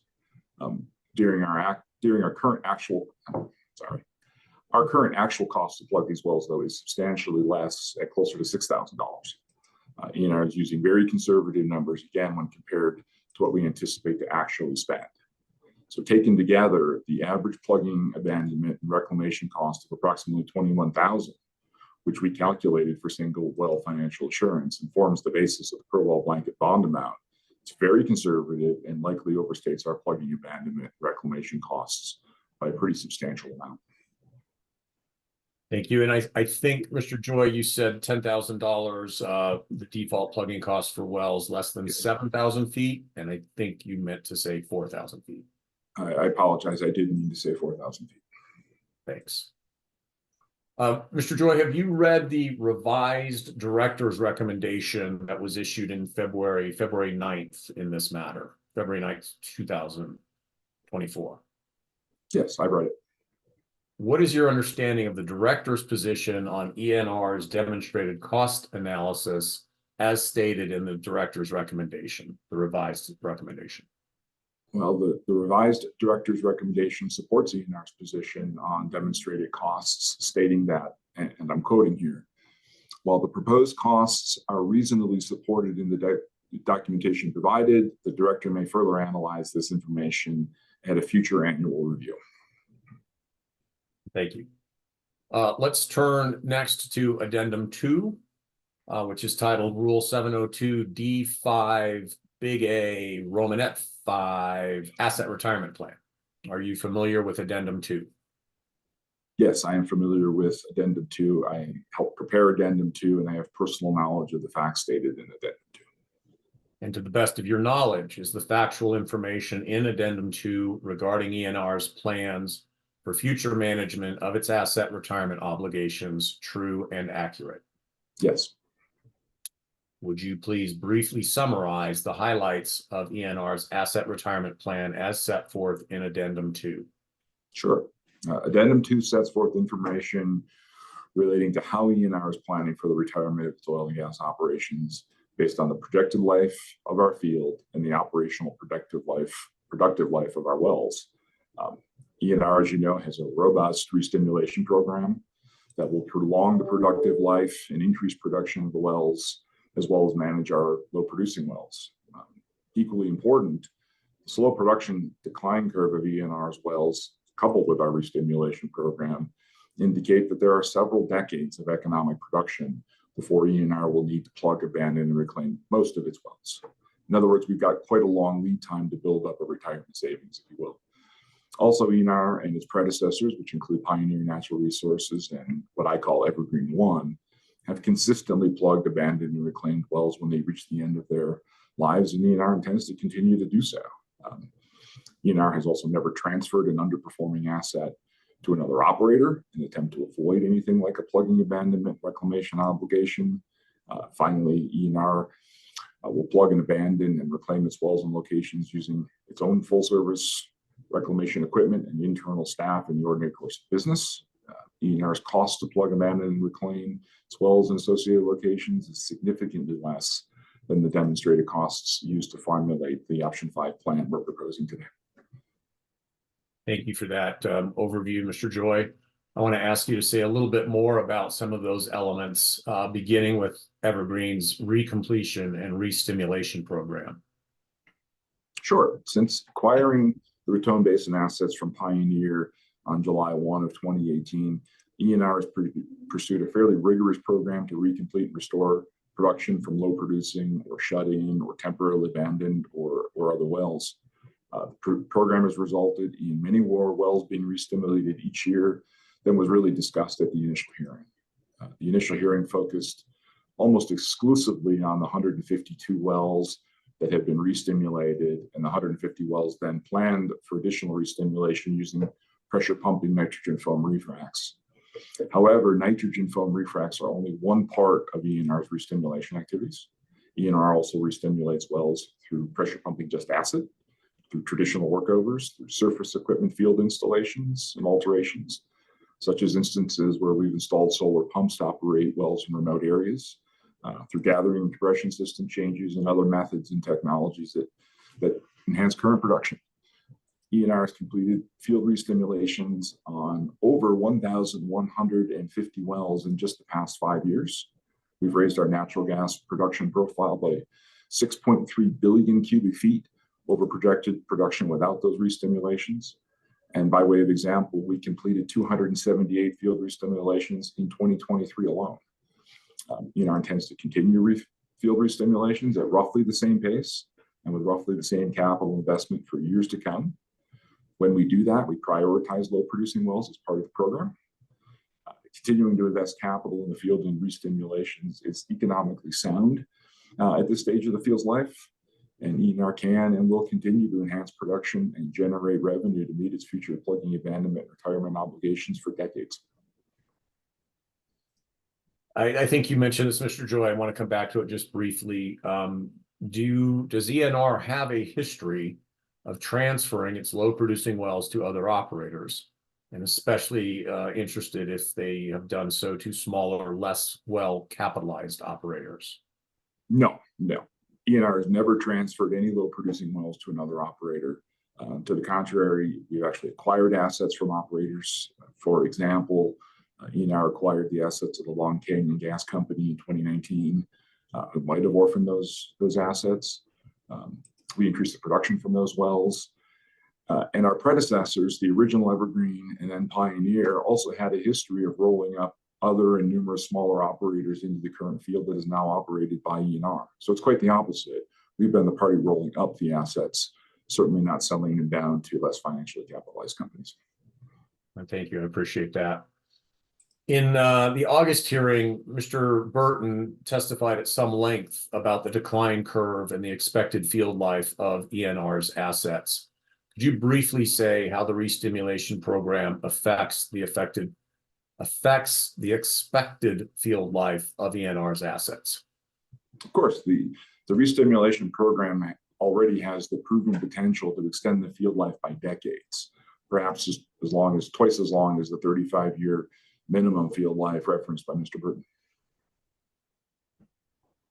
Switching gears again, could you tell us a little bit about your Evergreens and your predecessors' plugging, abandonment, and reclamation history? Yeah, Evergreen and really its predecessors in interest, which include, as you know, Pioneer and Evergreen One, have a demonstrated track record of performing plugging, abandonment, and reclamation activities on wells that are no longer productive or have an economic use. From field inception in the early 90s through 2023, ENR and our predecessors have plugged, abandoned, and reclaimed approximately 200 wells. During deliberations, I think the commissioners noted that ENR had demonstrated not only its financial health and stability, but that ENR had a good compliance history. There is no evidence in the record, because there is no evidence at all to suggest that ENR or any of its predecessors in interest have ever failed to timely plug, abandon, and reclaim a well in accordance with law, and there has been no evidentiary showing that ENR might do so in the future. You also mentioned ENR's in-house reclamation specialists. Could you elaborate on that a little bit, please? Yes, as part of our regular business plan, ENR owns and operates its own captive construction and reclamation services group that employs about 20 construction reclamation professionals. We also have approximately 15 well services professionals on staff. ENR also owns and operates a full fleet of construction and well services equipment capable of performing the complete suite of services required to plug, abandon, and reclaim all of its wells and locations. While ENR's revised option 5 financial assurance plan is based on demonstrated third-party costs, so the invoices that we have submitted for work done by third parties, we don't intend to use or need to use or engage third parties in the future. Rather, ENR intends to perform those services in the ordinary course of business as its wells become uneconomic or operationally unproductive. ENR's costs to plug, abandon, and reclaim the wells and the associated locations, again, will be significantly less than the demonstrated costs used to formulate our option 5 financial assurance plan, because those costs were based on third-party labor and services. Right. So I want to clarify that because it was, I think, a consequential issue in the August 31st hearing. So your demonstrated costs that are part of this option 5 plan in front of the commission now are based entirely on third-party costs. That is not Evergreen doing itself. It's contracting all that out. Is that correct? That is correct. When you look at Addendum 1 and the rather voluminous exhibits to it, we actually provided all of the accounting records and the invoices so that you can see that all of the costs that went into it, from materials, supplies, labor, contract labor, the equipment costs that we would have paid for, that was all done by third-party contractors. And sort of at the end of the day, what you're saying is that while those are the third-party costs, you don't think it will cost you that much to do it yourself in-house, that those are very conservative numbers looking at your plugging and abandonment liability as you see it. Correct. The very reason that Evergreen has its own captive construction, reclamation, and well services resources is because we began by using third-party contractor costs, and as services were disappearing from the basin and costs were rising, we in-housed all of those services as the original Evergreen had done. So to state again, the costs that formulate our option 5 plan are third-party costs. Presumably, if ECMC had to step in and do it, they would hire those very same people and they would incur those very same costs. Our costs to do that are 30 to 40% less. Terrific, thank you. Mr. Joy, do you recall what the revised director's recommendation says about Evergreen's updated asset retirement plan? To the best of my recollection, the director did not take any issue with our updated asset retirement plan. And on that basis, I would infer that the director found our asset retirement plan to satisfy the 702 rules. I would add that would be consistent with meetings that I actually participated in with staff and their positions at those meetings. Okay, thank you. Let's turn to Addendum 3, the status of remediation projects. Are you familiar with Addendum 3? Yes, Addendum 3 was again prepared under my direct supervision and was prepared in response to a point made in the August 27, 2023 director's recommendation, where at page 9, the director stated, and again, I'm quoting, 21 open remediation projects. Given the relief sought from the rule-defined single well financial assurance, it actually says SWFA, the operator should include an analysis of the assurance required to address this concern. The director did not conduct a detailed cost estimate of anticipated remediation costs, but would suggest that $525,000 in paren, $25,000 for each project, close paren, would be a minimum reasonable amount. End quote. Additionally, during the August 31 hearing deliberations, Commissioner Ackerman noted the open remediation issue, expressing a concern actually that he thought the costs would be higher than speculated by the director's recommendation.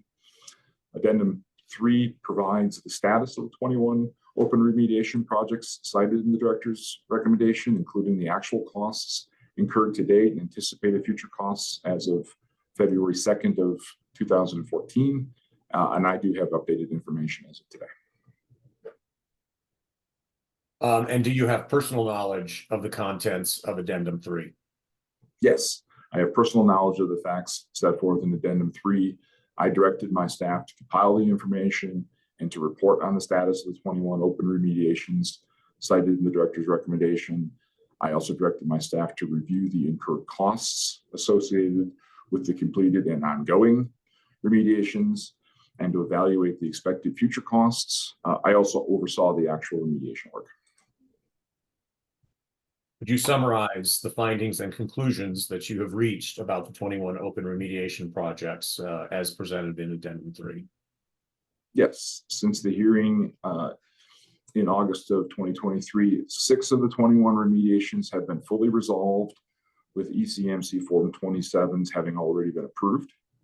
10 additional sites have been remediated, with Form 27 now on file and pending approval. 3 additional sites have been resolved this past week, with work having been completed and Forms 27 having been prepared for submission. There's additional ongoing work at the remaining 2 sites. I anticipate that the 2 remaining sites will be resolved sometime this spring. They involve construction activity that's somewhat weather dependent. Did you determine the remediation costs expended to date, as well as project the future anticipated costs for the sites that have not been completed? Yes, the total costs incurred by ENR to resolve the 17 sites that have been approved or are pending final Form 27 approval is $6,312. The 3 additional sites that were completed in the last week cost ENR approximately $2,400. ENR estimates the cost of remediating the additional 2 sites identified by ECMC staff will be no more than $5,000 and likely substantially less. So the total cost of remediating all 21 locations will be not more than $13,712, again, likely substantially less, based on the actual costs to remediate and close 19 locations where the work has already been completed. So our costs are about 97% less than ECMC staff's estimate. Do you know whether the February 9 revised director's recommendation addresses the 21 open remediation projects? And if so, what does it say about them? Yes, I do know. In the revised recommendation, the director stated, and again, if you allow me, I'm going to quote, "The nature of the operator's current remediation projects are very limited in both number and scope of complexity, such that they can be readily accomplished with routine civil construction and soil testing.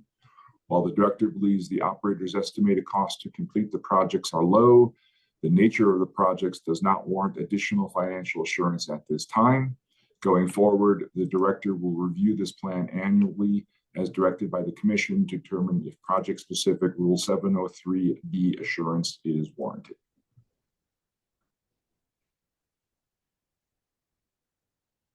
Thank you. What conclusions do you draw, if any, from the director's statements about the open remediation projects now?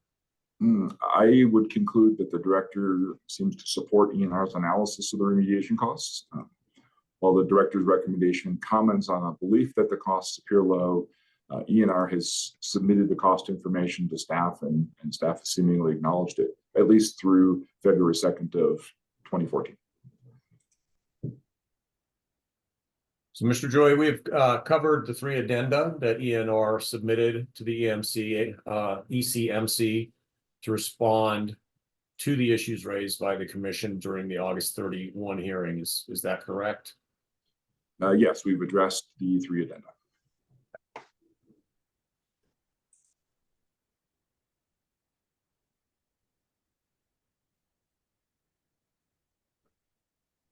After the August 31 hearing, did Evergreen engage with the ECMC staff as the commission requested to respond to the commission's concerns raised at that hearing and to try to reach a mutually acceptable financial assurance plan?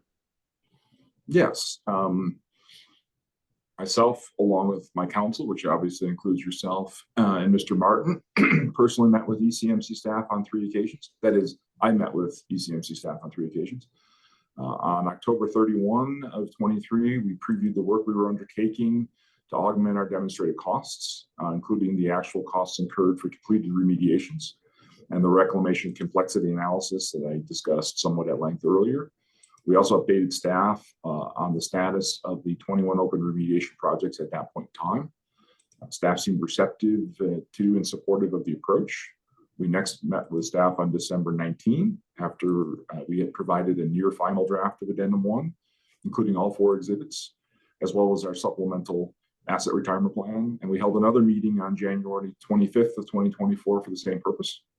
At the January 25th meeting, staff led by Mr. Scott Cuthbertson provided an overview of staff's analysis of ENR supplemental information and of our revised financial assurance proposal.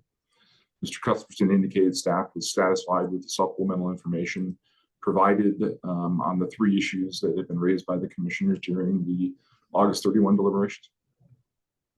And during your meetings with staff, did staff indicate support for ENR's revised financial assurance plan? Well, generally, yes, at least as to the issues that the commissioners had raised during deliberations, as I summarized them earlier. However, at that last meeting, Mr. Cuthbertson said that the director would nonetheless be recommending denial of the financial assurance plan unless Evergreen agreed to provide option 2 blanket financial assurance bonding in the amount of $10,000 per well. That was the first time anyone on staff had taken that position with Evergreen that I'm aware of, or even hinted that would be staff's expectation. And that position seemed to contradict the commission's deliberations, where there seemed to be near universal, not entirely, support for treating ENR as an option 5 operator. ENR does not believe that the option 2 default per well blanket bond amount has really any bearing on an option 5 plan, especially when ENR as the operator has demonstrated that our plugging, abandonment, and reclamation costs are about 80% less than the commission's assumed costs. ECMC staff has reviewed and concurred with that cost data that ENR submitted. After the January 25th meetings, I know that you and Mr. Martin met again with Director Murphy and Deputy Director Larson to see if staff still intended to recommend denial of ENR's supplemental financial assurance plan. And of course, we all know that the director did recommend denial based on the blanket bond amount. And I believe on that basis as well. Mr. Joy, at any of the meetings or at any time since August 31st, did staff provide Evergreen with any data or analysis that rebutted or contradicted or in any way called into question the demonstrated cost data and the cost analysis of the 21 open remediations that Evergreen has provided to the commission? No. The data and the analysis in the addenda filed by ENR in this proceeding and about which I have testified today was uncontroverted by ECMC staff during the above meetings that I participated in. ECMC staff has agreed with ENR about its reclamation and remediation costs and has not provided any documents, invoices, studies, analysis, or any other basis to suggest that ENR's actual costs are incorrect or unreasonable. ENR's costs are its costs. Staff has even acknowledged in writing in the director's August 23 recommendation, and again in meetings with me, that staff did not do any study or analysis or make any other effort to determine costs. Staff simply seems to have guesstimated costs and provides no support or means to even challenge those estimates. When you introduced yourself, you testified that you have decades of experience working in the oil and gas industry, including significant time overseeing the decommissioning, plugging, abandonment, and reclamation of several thousand wells. You also have a law degree and were a law professor for many years. Is that correct? Yes, that's correct. Based on your personal knowledge and professional experience, do you believe that Evergreen is financially capable of fulfilling its obligations to plug, abandon, and reclaim its wells and associated well sites based on the proposed option 5 financial assurance plan and the evidence and testimony Evergreen has submitted?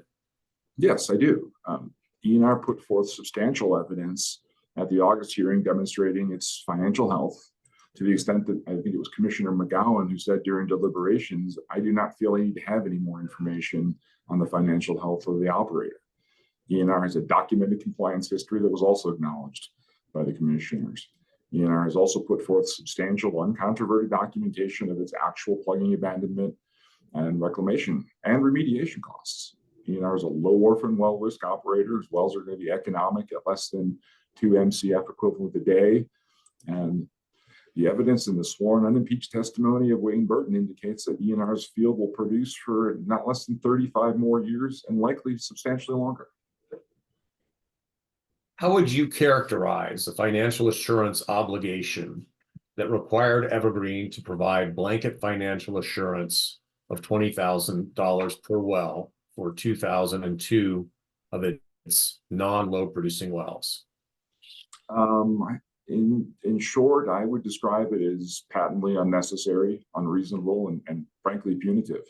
This is the very reason that ENR submitted an option 5 plan. As far as I can tell, option 5 was intended to allow an operator to demonstrate its economic and operating circumstances, make it unreasonable or unnecessary to submit the financial assurance amount specified in Rule 702D 1 through 4, or for other exceptional circumstances. The evidence that ENR has presented demonstrates that not only would it be unnecessary and unreasonable to submit financial assurance in the amounts specified in option 2, but that doing so would be punitive and frankly it would produce an absurd result. $10,000 per well blanket bond would equal 50% of ENR's demonstrated plugging abandonment reclamation costs. $10,000 per well blanket bond is a percentage, it's actually 9% of the assumed reclamation cost average of $110,000 per well, as I understand it. ENR's demonstrated costs, which even staff seems to agree with, average 80% less than the assumed cost. The only other option 5 plan that the commission has approved that I'm aware of required a blanket bond of 5% of the operator's demonstrated plugging abandonment reclamation costs, not 50%. I respectfully suggest that own resources, operational economic circumstances are much more like Evergreen's than they're different. Evergreen's financial assurance plan is 2.5 times greater than OWN's as a percentage of our demonstrated plugging abandonment reclamation costs.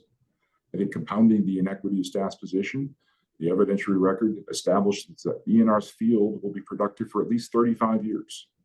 And the slow decline curve of its wells means relatively few of them are going to need to be plugged, abandoned, and reclaimed for many years, though we have plans in place if that eventuality occurs. Based on the factors that I've discussed and the evidence in the record, Evergreen is a very low orphan well risk operator with current strong production and a good future, requiring ENR to post a bond equal to 50% of its plugging abandonment reclamation costs, which would have to carry annually. We carry that burden for decades would be patently unreasonable and unnecessary. I think contrary to law. Looking at it from the other direction, do you believe that Evergreen's proposed Rule 702 financial assurance is fair and equitable and would be protective of public health, safety, welfare, the environment, and wildlife resources? Absolutely, I do. And tell us why you believe that to be true. Again, ENR is proposing to provide a per well blanket bond amount equal to 12.5 to basically 13% of its average plugging abandonment reclamation costs. And you arrive at that by dividing the $2,600, Mr. Lepore, which you and I worked on, by the $20,748. This amount is materially higher than the 9% in option 2 operator. With the same number of wells we pay, you would take $10,000 and divide that by 110,000. And of course, it's substantially higher than the 5% the commission approved for own resources.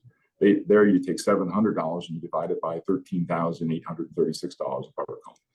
ENR is proposing to provide $5.4 million in single well financial assurance to cover the 261 low producing wells and the 217 locations associated. Across its entire well portfolio, ENR's per well financial assurance equals $4,700, which is 23% of its demonstrated costs. ENR's proposed financial assurance of $10,879,391 for Rule 702, 3, and 4. It's, I believe, fair, equitable, reasonable, and it demonstrates the financial capabilities of ENR to perform all of its plugging abandonment reclamation obligations. Thank you very much, Mr. Joy, for your testimony. Mr. Chairman, that concludes Evergreen's direct testimony, and we welcome the commission's questions at this time. All right. Well, thank you very much. Commissioners, questions? Commissioner McGowan? Thank you, Mr. Chair. And I appreciate the additional information today. I think that I'm still struggling with your asset retirement plan, which appears to be my wells will live into immortality like forever because I'm going to keep recompleting them. And I don't think that that's an asset retirement plan, but that's it. I'm also a little disappointed that you're comparing yourself to somebody else who submitted an option 5. The option 5 is unique and meant to meet the needs of individual operators. But if you want to compare yourself to own operating, put forward an asset retirement plan, even though they argued that their low producing wells will also live for a very long time. So I feel like that component is still truly missing from this plan that you've put forth. I think it's totally reasonable for you all to show us information about your true costs and how they're lower than what we've assumed in our financial assurance plans. But I feel like this important piece is still missing. You might not be around, your wells might not be allowed somewhere in the future before 30 years, just because of where energy policy is going. And the point that the commission was trying to make with financial assurance was that you need to set yourself up so that your little wells have little retirement plans so they can be P&A'd if something happens to you all, if something happens with your wells, etc. And I feel like that piece is still missing for me. If I may, Commissioner McGowan, I actually understand your position reasonably well. There may be a slight misunderstanding because there's certainly a change in position from August to today. I am not suggesting that ENR's wells will never be plugged and abandoned, as you may have heard in the past. That is not our current position. The asset retirement plan that we have submitted, which is Exhibit Addendum 2, actually looks almost identical to Own Resources Plan because, frankly, we're in collaboration with them. And so we essentially mirrored what they did. I also don't think it's fair to say we're comparing it to them without, in fact, acknowledging that ENR and OWN look very similar. Hence the reason that I think that the comparison is valid. We both own and operate wells in the basins where they're very economic at low producing volumes. We both share wells that have very, very low decline curves, last for long periods of time. We even have very similar plugging, abandonment, and reclamation costs. The one difference really between OWN and ENR is that about 12% of our wells are built into more topographically rigorous areas. It's true that OWN does not have those. All of their wells are flat. We do have about 12% that are different from that. I think we've made provision for it. Owing to the long Okay, so wait, so just for a second, sorry. Sure. So I think I'm missing that piece in your numbers. And I think, I don't know why I'm missing that piece or how I'm missing that piece, but are you saying that you're going to set aside a certain amount each year? Well, that will continue to increase to cover the costs of plugging and abandoning wells because they are going to live for a long time. I'm not seeing that, and so if you'll allow me, I'll get there. Actually, that would be my preferred approach. And in meeting with staff, I proposed that, and staff indicated that they did not have the resources or the capabilities to, at this point, accept a trust plan of the kind that you're describing. But I proposed it. So, for example, if you take what would effectively be my bond premium, and you put it into a trust on an annual basis, which I used to do, plugging, abandonment, reclamation trusts are not a novel instrument. It grows over the course of time. We proposed that to ECMC staff and they shut us down. So at this point, bonding was their preferred approach and the approach we're therefore offering. I am, however, committed to continuing to work actually with OWN's CEO. We're in contact with each other to try and figure out how to do that because OWN thinks the same thing. These should be essentially drawdown trusts where you commit to a certain amount each year into a trust account. You deposit that amount, unless of course you're doing plugging, abandonment, reclamation in that year, where you would simply just not deposit the amount equivalent to what you spent on plugging, abandonment, reclamation, and it just continues to grow over time. And you use the compounding value of money to create your retirement account. That is the preferable approach, except the ECMC staff shut us down. Yeah, can I jump in, Commissioner McGowan and Mr. Joy? Sure. Yeah, we were very surprised, Commissioner, at the staff's response to that suggestion. And it does make a lot of economic sense for the operator. And I understand why it would give you a level of comfort that a bond doesn't give you. But just to go back to Mr. Joy's point, they're going to pay an amount of money to carry that bond every single year. They never see that money again. That money is, it's gone. Taking that amount and putting it into a trust fund is a smarter way to do this. And it is allowed in the rules. It was contemplated by the rules, but staff said that it would delay this entire process at the very least for them to assess that option. And again, sorry to bring up OWN again and belabor it. We do not mean to suggest that OWN is a precedent. I agree with you that all option fives are based on the facts and circumstances of that operator. At the same time, as Mr. Joy said, these two operators look a lot alike. And the key difference is in the reclamation costs and the topography that drives those costs. So for that reason, we felt it was a reasonable comparison to give you some context. They're the only other approved option 5 that you have as well, and they're pretty similar.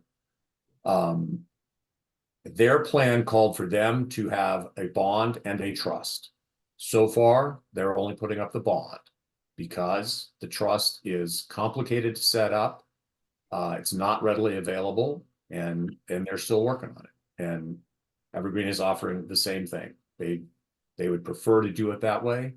And if they can work with OWN to, expedite that, I think I can safely say they would be willing to modify their plan.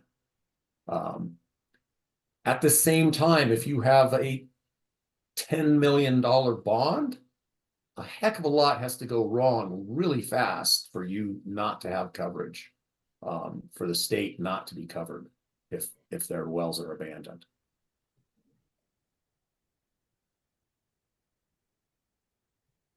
Commissioner Cross?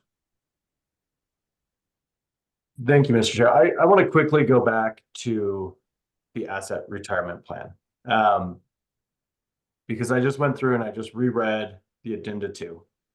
And really the only thing that I see in there is ENR will provide single well financial assurance based on its demonstrated costs for all wells, and taking out a little bit there, for all wells producing less than 2 MCFE per day on average. I don't see anything about when wells will be plugged. And I think, to me, that's one of the questions that I have in terms of this. And you're trying to compare it to OWN, whether or not it's identical, similar to OWN, whatever the case may be. I think, at least when I'm seeing an asset retirement plan, I fully understand and appreciate the recompletion process that Evergreen is going through.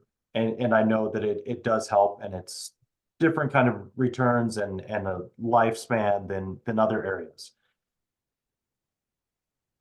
But really all I'm seeing here is when you get below 2, you're providing single well financial assurance.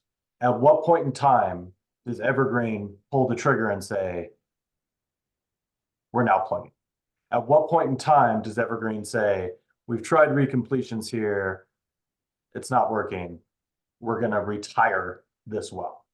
And so I think that's off the bat, that's my biggest question, is when I think of an asset retirement plan and when I think of trying to describe something here, I foresee something, just to provide an example and round numbers. Okay, I know everywhere else 10 MCF a day is really where it starts to become low producing. As we're going through here, these are less than 10. That's still really good for us. They've always produced less than 10, and this is going to produce for another 30 years. Fine. If it starts to get below 5, that's where we start to see some concern. So when it gets below 5, that's where I'm going to recomplete the wells, try and re-stimulate the wells and get it going back up above 5 again.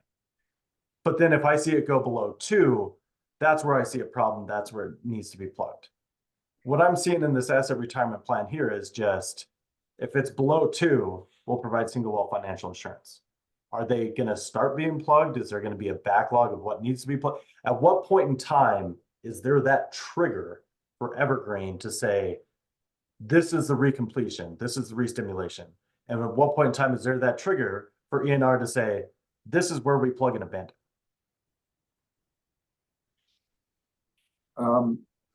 Mr. Commissioner, the ECMC rules on the requirement to plug and abandon remain, of course, sorry, I'm looking at you, my camera's here, remain in force and effect. And we've always complied with them, and we intend to comply with them. While I appreciate that, what I think you're looking for is a schedule that says in 2024, for example, we're going to plug and abandon 9, and in 2025 we'll do 10 or something like that. I don't even necessarily need to see a schedule. This is how many we're going to plug. I'm just thinking moving forward, you have over 2,000 wells. Right. And yes, they are lower producing than other areas, not whether that's good, bad, otherwise. Right. But at what point in time, not thinking about X number has to be done per year or X number will be done, at what point in time is that decision made to retire those assets, as opposed to saying, well, we'll put some single well financial assurance in at that time. And I believe it's a triennial, if I remember right. So every 3 years, you might say, okay, well, now we're going to put this into that. I'm just curious at what's your trigger point here? And that's really what I'm having a concern with in terms of asset retirement, is you have over 2,000 wells. And it's one thing to say, we're going to start doing some single well financial assurance here. But at what point in time do you say, yes, we are going to plug? Because I know you do plug some now. What is that trigger? Well, the trigger for us is when the well is no longer economically or operationally viable. And there's an important distinction there. We have wells, for example, that produce essentially a de minimis amount of gas, but they produce water, for example. And unlike the types of production that I think people are more used to today, post-shale revolution, we have to look at our entire field as one integrated system. What happens to one well actually has an impact on adjacent wells. And so it's not, although it would be easy, or you'd like to think it would be easy to say, okay, if this well is absolutely at 0, we're going to immediately plug and abandon it. That's not the case. We have to look at it. We have to determine if it's a water producer, for example, that helps maintain or dewater an area that increases production from adjacent wells. We have wells, for instance, that just produce water that we use for dilution, because as I think the commission knows, about 75% of our produced water, which is fresh water, goes directly onto the ground through CDPHE approved discharges. There's lots of factors that go into this, but to answer your question, when the well is not economic and not otherwise productive, it gets plugged and abandoned. What I can't do with simplicity is tell you exactly what that schedule is going to be this year or next year, or in a reasonable period of time into the future.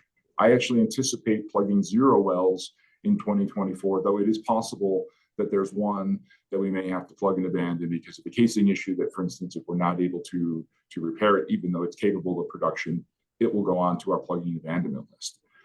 You have to look at our whole field as an integrated system.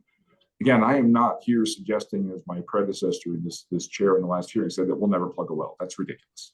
That's simply not the case. And I also can't tell you on a year-to-year basis how many that's going to be. But when it's unproductive and it's uneconomic, it gets plugged and abandoned. And I think that's what our plan said. Okay. And until that point, at some point, from a regulatory perspective, we just have to provide single well financial assurance because it's in the rules. Okay. And where in addendum 2 do you say at the point it becomes uneconomical, it will be plugged? I'm actually compare it not to looking- what's happening in the wells in the surrounding area in terms of dewatering or anything else. And that's not to nitpick. Again, I'm not worried about the schedule of saying we are plan to plug 1% of our wells every. I don't care about the schedule aspect in that sense. I'm just curious as to when I look at an asset retirement plan, right now I'm just seeing our asset retirement plan is we'll provide single well financial assurance if it's less than 2 MCF a day. I don't see anything that says when it's uneconomical or not productive or helpful to other wells or anything else like that for dewatering purposes, whatever the case may be. I don't see that in Addenda 2. And that's where part of my concern is for the asset retirement plan. Is big picture, all I'm seeing is single well financial assurance if it's less than 2 MCF a day. Nothing about how they will be eventually, schedule or not, how they will be retired eventually, or how they may be useful to other wells and are treated as part of your overall plan. I just don't see that. And that's one of the things that I appreciate your answer. I think your answer makes sense. I just don't see that in the asset retirement plan. And that's one of the initial concerns that I have. Sure. Since of course I'm here live answering the questions, I'm not looking at the documents. Perhaps Mr. Laporte or Martin can pull it up and find the citation. I am reasonably certain that those words are in fact in there because I helped prepare the asset retirement plan myself. And again, I don't have a better way of saying it, but I do think you'll find those words. So just to help you. Matt or Jim, can you assist with that? Yeah, I'm taking a look quickly. While I do that, Mr. Joy, I think it might be helpful for you to say a little bit about the capital expenditures that Evergreen invests in the restimulation program. And I think those dollars, well, I'll put it in the form of a question. Could those dollars, the annual spend on restimulation be pivoted over to plugging and abandonment costs, expenditures when wells needed to be plugged and abandoned? Well, I think I understand your question, Mr. Laporte. Let me try this. Evergreen is spending right now on average $5 to $10 million of capital from an accounting perspective, which is of course different from our operating expenses, on the restimulation program. What we try and do is operate out of free cash flow. And so our free cash flow is frankly agnostic to whether we would spend it on doing plugging, abandonment, and reclamation, or whether we would spend it on restimulating a well. Our first preference and our first priority would be to spend money on a well to enhance production to the extent that we can. So if I'm looking at a well that's at or below 2 MCF, it will cost me about the same dollars to plug, abandon, and reclaim it as it will be to do a restimulation using a non-nitrogen foam frac. That's a different, and substantially bring that production up so that it begins to decline again. And so I will always allocate money towards restimulating and enhancing production. I'm talking with my hands, as you can see, rather than doing plugging, abandonment, and reclamation. But when the well is no longer productive or operationally useful, it has to be plugged, abandoned, and reclaimed. I mean, it's in the ECMC rules. The operators have always done that, at least in this field, and we intend to continue to do the same thing. So thank you for that. Let me add another thing I think is important and probably was not previously addressed. We do, whether you call it remediation or reclamation work, all the time. In the past 5 years, when I was reviewing the records and our accounting records for this, we've done over 1,150 partial reclamations. That could be a pit reclamation that was either required because of an ECMC inspection or because we just needed to do it in the ordinary course. We shrink pad locations all of the time. It's something that we just do in the ordinary course of business. Well, it doesn't appear before the commission as a complete plugging, abandonment, and reclamation. Those kinds of operations are going on all of the time out of our cash flow, whether that's formally part of our asset retirement plan or not, I just don't recall. So can I make, sorry, Commissioner, if I may just quickly, the bottom of page 2 of the asset retirement plan, last paragraph. Yeah, and that's what I'm looking at, and that's what my follow-up question was going to be on. Yeah. So it talks about the do not merit field restimulation. What is your determining factor for whether it merits field restimulation? Is this the number of times it's been restimulated in the past? Is it how much restimulation can be helped in other No, it's an economic hurdle. There'd be an economic hurdle rate that you would impose on it. Generally speaking, we would use a 6-month return on capital. So we're getting into accounting issues, which I'm happy to do, but generally speaking, we look at any well and say, will I recover the amount of money it costs me to re-stimulate the well within 6 months? 6 to 9 months, because it's very sensitive to price. And if it doesn't meet that hurdle rate, then we would allow it to continue to free flow to the extent that it's free flowing. And then if it doesn't free flow anymore, sorry, I'm looking at you over here. And then it goes on to a plugging abandonment and reclamation list. So it's just an economic hurdle. Some of these wells, depending on what the nature of the re-stimulation is, can be re-stimulated numerous times. So for instance, if it's just a simple, I shouldn't say simple, but if it's a pump change, some wells are very, very good producers, but because of the deviation in the original pipe, the pump actually rubs up against the side of it and they fail within 3 years. Well, there are some wells where we put in new pumps every 3 years, almost religiously. There are other wells where it goes for 10 years and it's producing 15 MCF. And if the pump fails and it goes to 5 MCF, I'm just going to let it free flow at that point until it's no longer capable of doing it. And then if it doesn't meet an economic hurdle, it goes on the plugging abandonment and reclamation list. But because we have such large field-wide coverage, because we already have lease operators and mechanics and technicians and stuff across our field that have to go there anyway, our economic threshold on wells is much lower than what I think you might be used to. And in terms of if it's used for field benefits overall, dewatering or whatever the case may be, is that also taken into account? Is this accounting done on a field basis, saying if we were to plug one well, just for round numbers, there's 10 wells, 5 of them are producing well, 5 of them are not. If we'd probably be able to produce 1, and the benefits from the other 4 would actually help the 5 that are still producing. Is that how it's accounted for overall? I'm still just kind of, because big picture, I'm still just looking at, well, if it's not economic, we'll plug it. And it just doesn't provide a lot of information for the commission to base a decision off of, to say, yes, this is sufficient, or yes, we do see them taking the necessary steps to make sure that for the benefit of public health, safety, welfare, and environment and wildlife resources, they are doing what's needing to be done. So I think there's a couple of different things in there. We do look at things system-wide. So whether you do a re-stimulation on a well is an economic hurdle issue, but we would also consider its impact on adjacent operations. And again, the most sort of common example would be a water producing well that's aiding and assisting in dewatering a particular area. You will continue to operate that even if it's not necessarily producing gas. Of course, commission rules allow that because it's supporting those adjacent wells. And so yes, we do that. I appreciate the challenge, but I'm not sure that we have a better way of addressing the issue other than to say we comply with ECMC rules.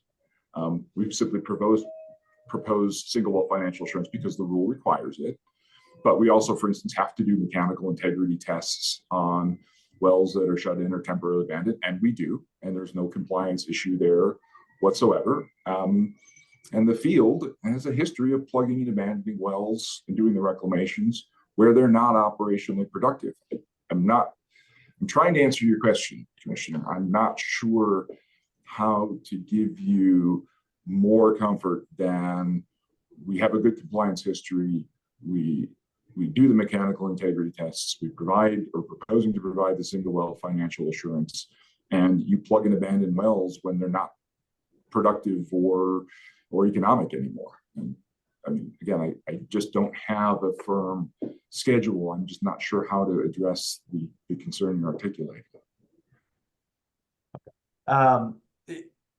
Moving on to another part of it, you talked about a triennial plan. Why triennial? I believe I'm going to defer to my legal counsel because I think, well, Let me defer to Mr. Lepore. That's the rule, Commissioner, is that the director would review these every year and can sort of call one up for review if she felt it was necessary. And I think I would have to go look too, but I think there's a requirement for operators to re-up every 3 years. I could be wrong, or for the staff, for the commission to review it every 3 years. Does ENR look at the economic and productive benefits of the wells on an annual basis? Are they looking at it more often than annually, or are they looking at it every 3 years? In terms of ENR is looking at this, Commissioner, virtually daily. We have, of course, our own engineering system. If someone, a third party like the ECMC were to ask us to run well economics, we can do that at any time. But our programs are very dynamic. As I said, we've done 1,150 what you call field re-stimulations in 5 years and 278 last year. That's more than one a workday in the field. And so this is a regular and ongoing issue. We don't have circumstances where a well sits without someone knowing what's happening with it. If a well is shut in or temporarily abandoned, for example, we might have to do a mechanical integrity test. We have a regular schedule to make sure that those things happen in the ordinary course of business. And again, I'm not sure that there's any compliance issue with that at all. We have that regularly scheduled out. In fact, I have one workover rig that does essentially just that while it's waiting on a field re-stimulation of some kind, depending on what it is. So if you're looking at this on, as you said, it's basically a daily basis, does that include wells that might be, even under your terminology, low producing, less than 2 MCF a day, but maybe dewatering a field overall? Would that also be taken into account of how this is being looked at? Is, yes, this well is still beneficial on a field basis, and you're not looking at that over a longer period of time. You'd also be looking at that at the same time you're looking at how producing wells are looking at it. Absolutely. So maybe it might help to explain a little bit about how field operations work. In our case, those 2,236 wells are broken up into 17 specific lease operator routes. And then they're further divided into 3 regional areas where we have what we would call field techs that visit each one of those locations not less than once a month. And so on those 17 routes, there's between 50 and 75 wells that are assigned to a specific individual and a specific mechanic and a specific technician that visit those wells at least once a month each. So on average, every well is visited once every 3 days. Every single well that we have in the field is visited on average once every 3 days. In the mornings when we begin our field operations, there's a report that's run by what we call a lease route. So there's 17 reports that are run. 50 to 75 wells a piece on those for the active lease operators that tell us exactly what the production or water production, depending on the nature of the well, is for that well on that given day. And then what we do is we target our field mechanics and our lease operators to go out and do the work they have to do. Sometimes that's regulatory compliance, what we call AVOs, audio, visual, and olfactory tests. Sometimes it's adjusting the pump rate or adjusting the choke on a well. Sometimes it's restarting an engine. It was very cold last night, so I can tell you we had 39 engines that were supposed to be running on artificial lift that were down this morning. So they go out in the field and they do that. People are visiting our wells virtually daily. So there are not situations that we have where a well is just sort of sitting out there and no one's really paying attention to it, no one's tracking it, no one's evaluating it. We have an active list of wells on re-stimulation. Currently sitting here today, I've got 59 re-stimulations scheduled out. I have 250 that could be done, but I don't need to schedule them. Sorry. Again, this is odd. I don't do Zoom very often. You're sitting here and I'm looking at you here. We don't really schedule out more than that because 59 re-stimulations for us would be about a 6-week lead time. So we know where that equipment is going 6 to 8 weeks in advance. We do it all the time. So in terms of the reporting that is part of your asset retirement plan, the triennial and everything else, would Evergreen be willing to submit updates on that information more often than every 3 years, say on an annual basis, to show this is why we're still deeming this well, even if it's producing less than 2 MCF, this is why we're deeming this as productive on a field-wide basis? Commissioner, I think that's actually, I mean, the answer generally speaking is yes, but I think it's redundant. We have to submit production information to the state every month, which we do. And again, wells that, for instance, are shut in or temporarily abandoned or not productive, there are regulatory requirements that are in place that require us to address those. And you don't do it every 3 years. Again, if the well is essentially not producing, I have to do a mechanical integrity test on that well to make sure that it is not posing a risk to human health, the wildlife, or the resources. And we do those tests. So I think you're asking, and again, I don't have an issue doing it, but I think you're asking for something that we're already doing. Right. Commissioner Cross, if I could, I need to weigh in procedurally here. Sure. I unfortunately have a hard stop at 1:30 today, and I will be doing other things in my capacity as ECMC chair. It looks like we're going to have some additional questions for the witness for the panel. Procedurally, we can allow the other 3 commissioners to just continue this, and I would not be part of it. We can allow the other 3 commissioners to continue the questions, and I could listen in to that transcript and then participate in deliberations at a future date. We could continue this matter to something as early as tomorrow morning or next Wednesday's docket. I think I'm probably in favor of continuing it to next Wednesday's document, as provided that that is not overly wrought with other matters, and would ask Ms. Amaro or Ms. Larson to let us know about that. Mr. Lepore and Mr. Martin, do you have availability preferences for a continuance? And I apologize in advance for the fact that I am called to a different duty this afternoon.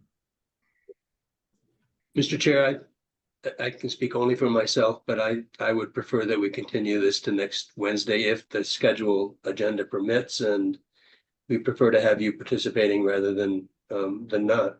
We prefer to have all of you participating. And that's fair. And when I, in a former life, was a local government attorney, I generally asked the applicant if they wanted less than a quorum, and because I think that's what you deserve. Ms. Amaro, can you talk to me about next Wednesday? Next Wednesday, we only have one OGEP on the docket, so I think we're fine. Okay, so that could be an appropriate time to continue this to. Mr. Lepore, Mr. Joy, are you available next Wednesday? I am. And what we'll do is we'll continue this to the first docket item next Wednesday so that you're fresh and ready to go at 9 a.m. if that works for the 3, the 2 attorneys and the witness. Sure. Okay. Mr. Cross, are you comfortable in sort of halting now? Do you want to finish up your line of inquiry? I just wanted to get the procedure set up. I've got maybe 9 minutes before I've got to halt. No, that's fine. And I think that was going to be, at least for now, my last question with respect to the asset retirement plan. If I could, I'd like to ask one at least clarifying question on addendum 1. Go for it. And then without going into more detail, and then we'll be happy to stop. So on addendum 1, has the revised option 5 financial assurance plan proposal, and it has the low, medium, and high, and it has 217, and I believe this is the 217 locations that you're talking about. Is that correct? Yes. So we have the single well financial assurance amount. Can you provide a little bit more information, just to clarify, the low, medium, high, is that for the reclamation aspect? Yes. Of those locations? Yes. So it would be single well financial assurance with respect to the plugging, but not with respect to the reclamation for those situations. No, I think it goes the other way. So it's a set amount to plug for the under 2 MCF. Yes. But for those locations, you're saying we wouldn't go to the default for the reclamation aspect of those sites, and the reclamation aspects of those sites is broken up on those 217 locations. Correct. What we did is we looked at the actual cost to reclaim those types of locations. Again, they fall into 3 general categories. 50% of our locations, again, are on Valley Floors. They're usually on roads where the road continues on. The reclamation associated with those is actually quite minimal. And again, we do that fairly frequently. The far end of that, about 12% of our, well, not about, actually 12% of our wells are usually on the periphery of the field. They're in some topographically semi-mountainous areas. There might be a long access road. There might be a switchback, might be 2 switchbacks. Those locations tend to be more costly to repair and reclaim, so about $46,812. And so what we did is we took all 217 locations, we mapped them, we considered all the factors that I articulated. We looked at well locations like it where we actually have those costs. We computed what those costs are, and we proposed that as the single well financial assurance amount for that reclamation. Okay. I just wanted to make sure that we were looking at default amount for plugging, but not default amount for the reclamation aspect of it, and that's how it was broken down. Correct. That was the clarifying question I wanted to ask on that. The rest of the questions I'd be fine waiting until next week. All right, thank you, Commissioner Cross. Mr. LaFleur, Mr. Martin, we will undertake a continuance. I'll move to continue this to April 3rd at 9 a.m., which is our next available agenda. We'll take you up first. We will continue with questions, starting with Commissioner Cross for his next line of questioning. And we will be able to get through the docket that day because you'll have as much time as needed that morning. So thank you very much for your presentation today. To be continued. The motion is made. Do we have a second? Second. Motion and a second to continue to April 3rd, this docket. All those in favor signify by saying aye. Aye. Aye. All right. Gentlemen, we'll see you next Wednesday. Thank you for your patience. Thank you, Mr. Chair. All right. Commissioners, that would conclude the business that was on the docket for today. Do we have a motion to adjourn? So, second. Motion and a second to adjourn. All those in favor signify by saying aye. Aye. Aye. All right. Thank you very much, everyone. We'll see you next Wednesday.